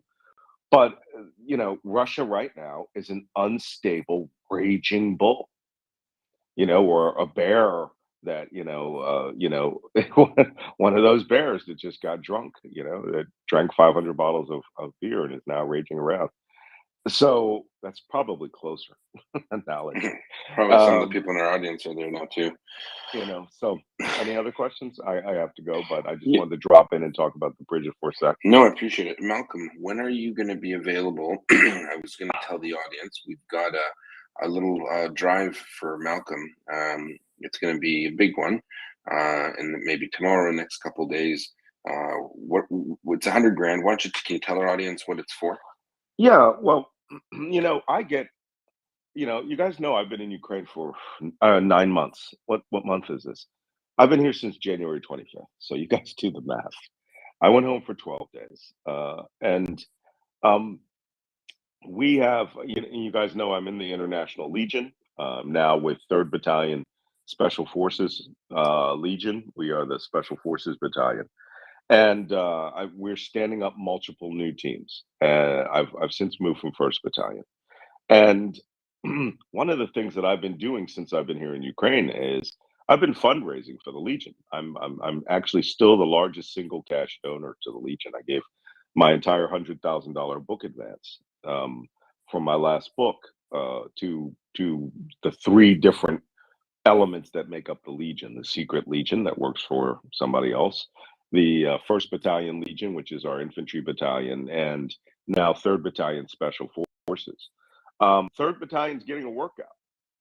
We are on the tippiest edge of the sword. We our reconnaissance units, our reconnaissance teams, of which I'm a member, we led the 92nd Brigade's offensive push that took back most of Kharkiv province. And that requires us to be near or behind enemy lines before these operations are carried out. And as you also know, this is a very unusual war because the nation mobilized so fast and we have all these foreign personnel. All of the materials that are being given by European forces and United States forces go straight to the main mechanized and armor and infantry brigades of the regular Ukrainian army. We are a battalion attached to a regular Ukrainian army brigade. But that stuff that you see that's been coming for 9 months, that stuff instantly vaporizes. It's like water on a hot griddle. Nothing is being hoarded. There is no Indiana Jones secret warehouse full of MRAPs and night vision and all that stuff. When a night vision goggle comes in, it gets assigned to a soldier in special operations.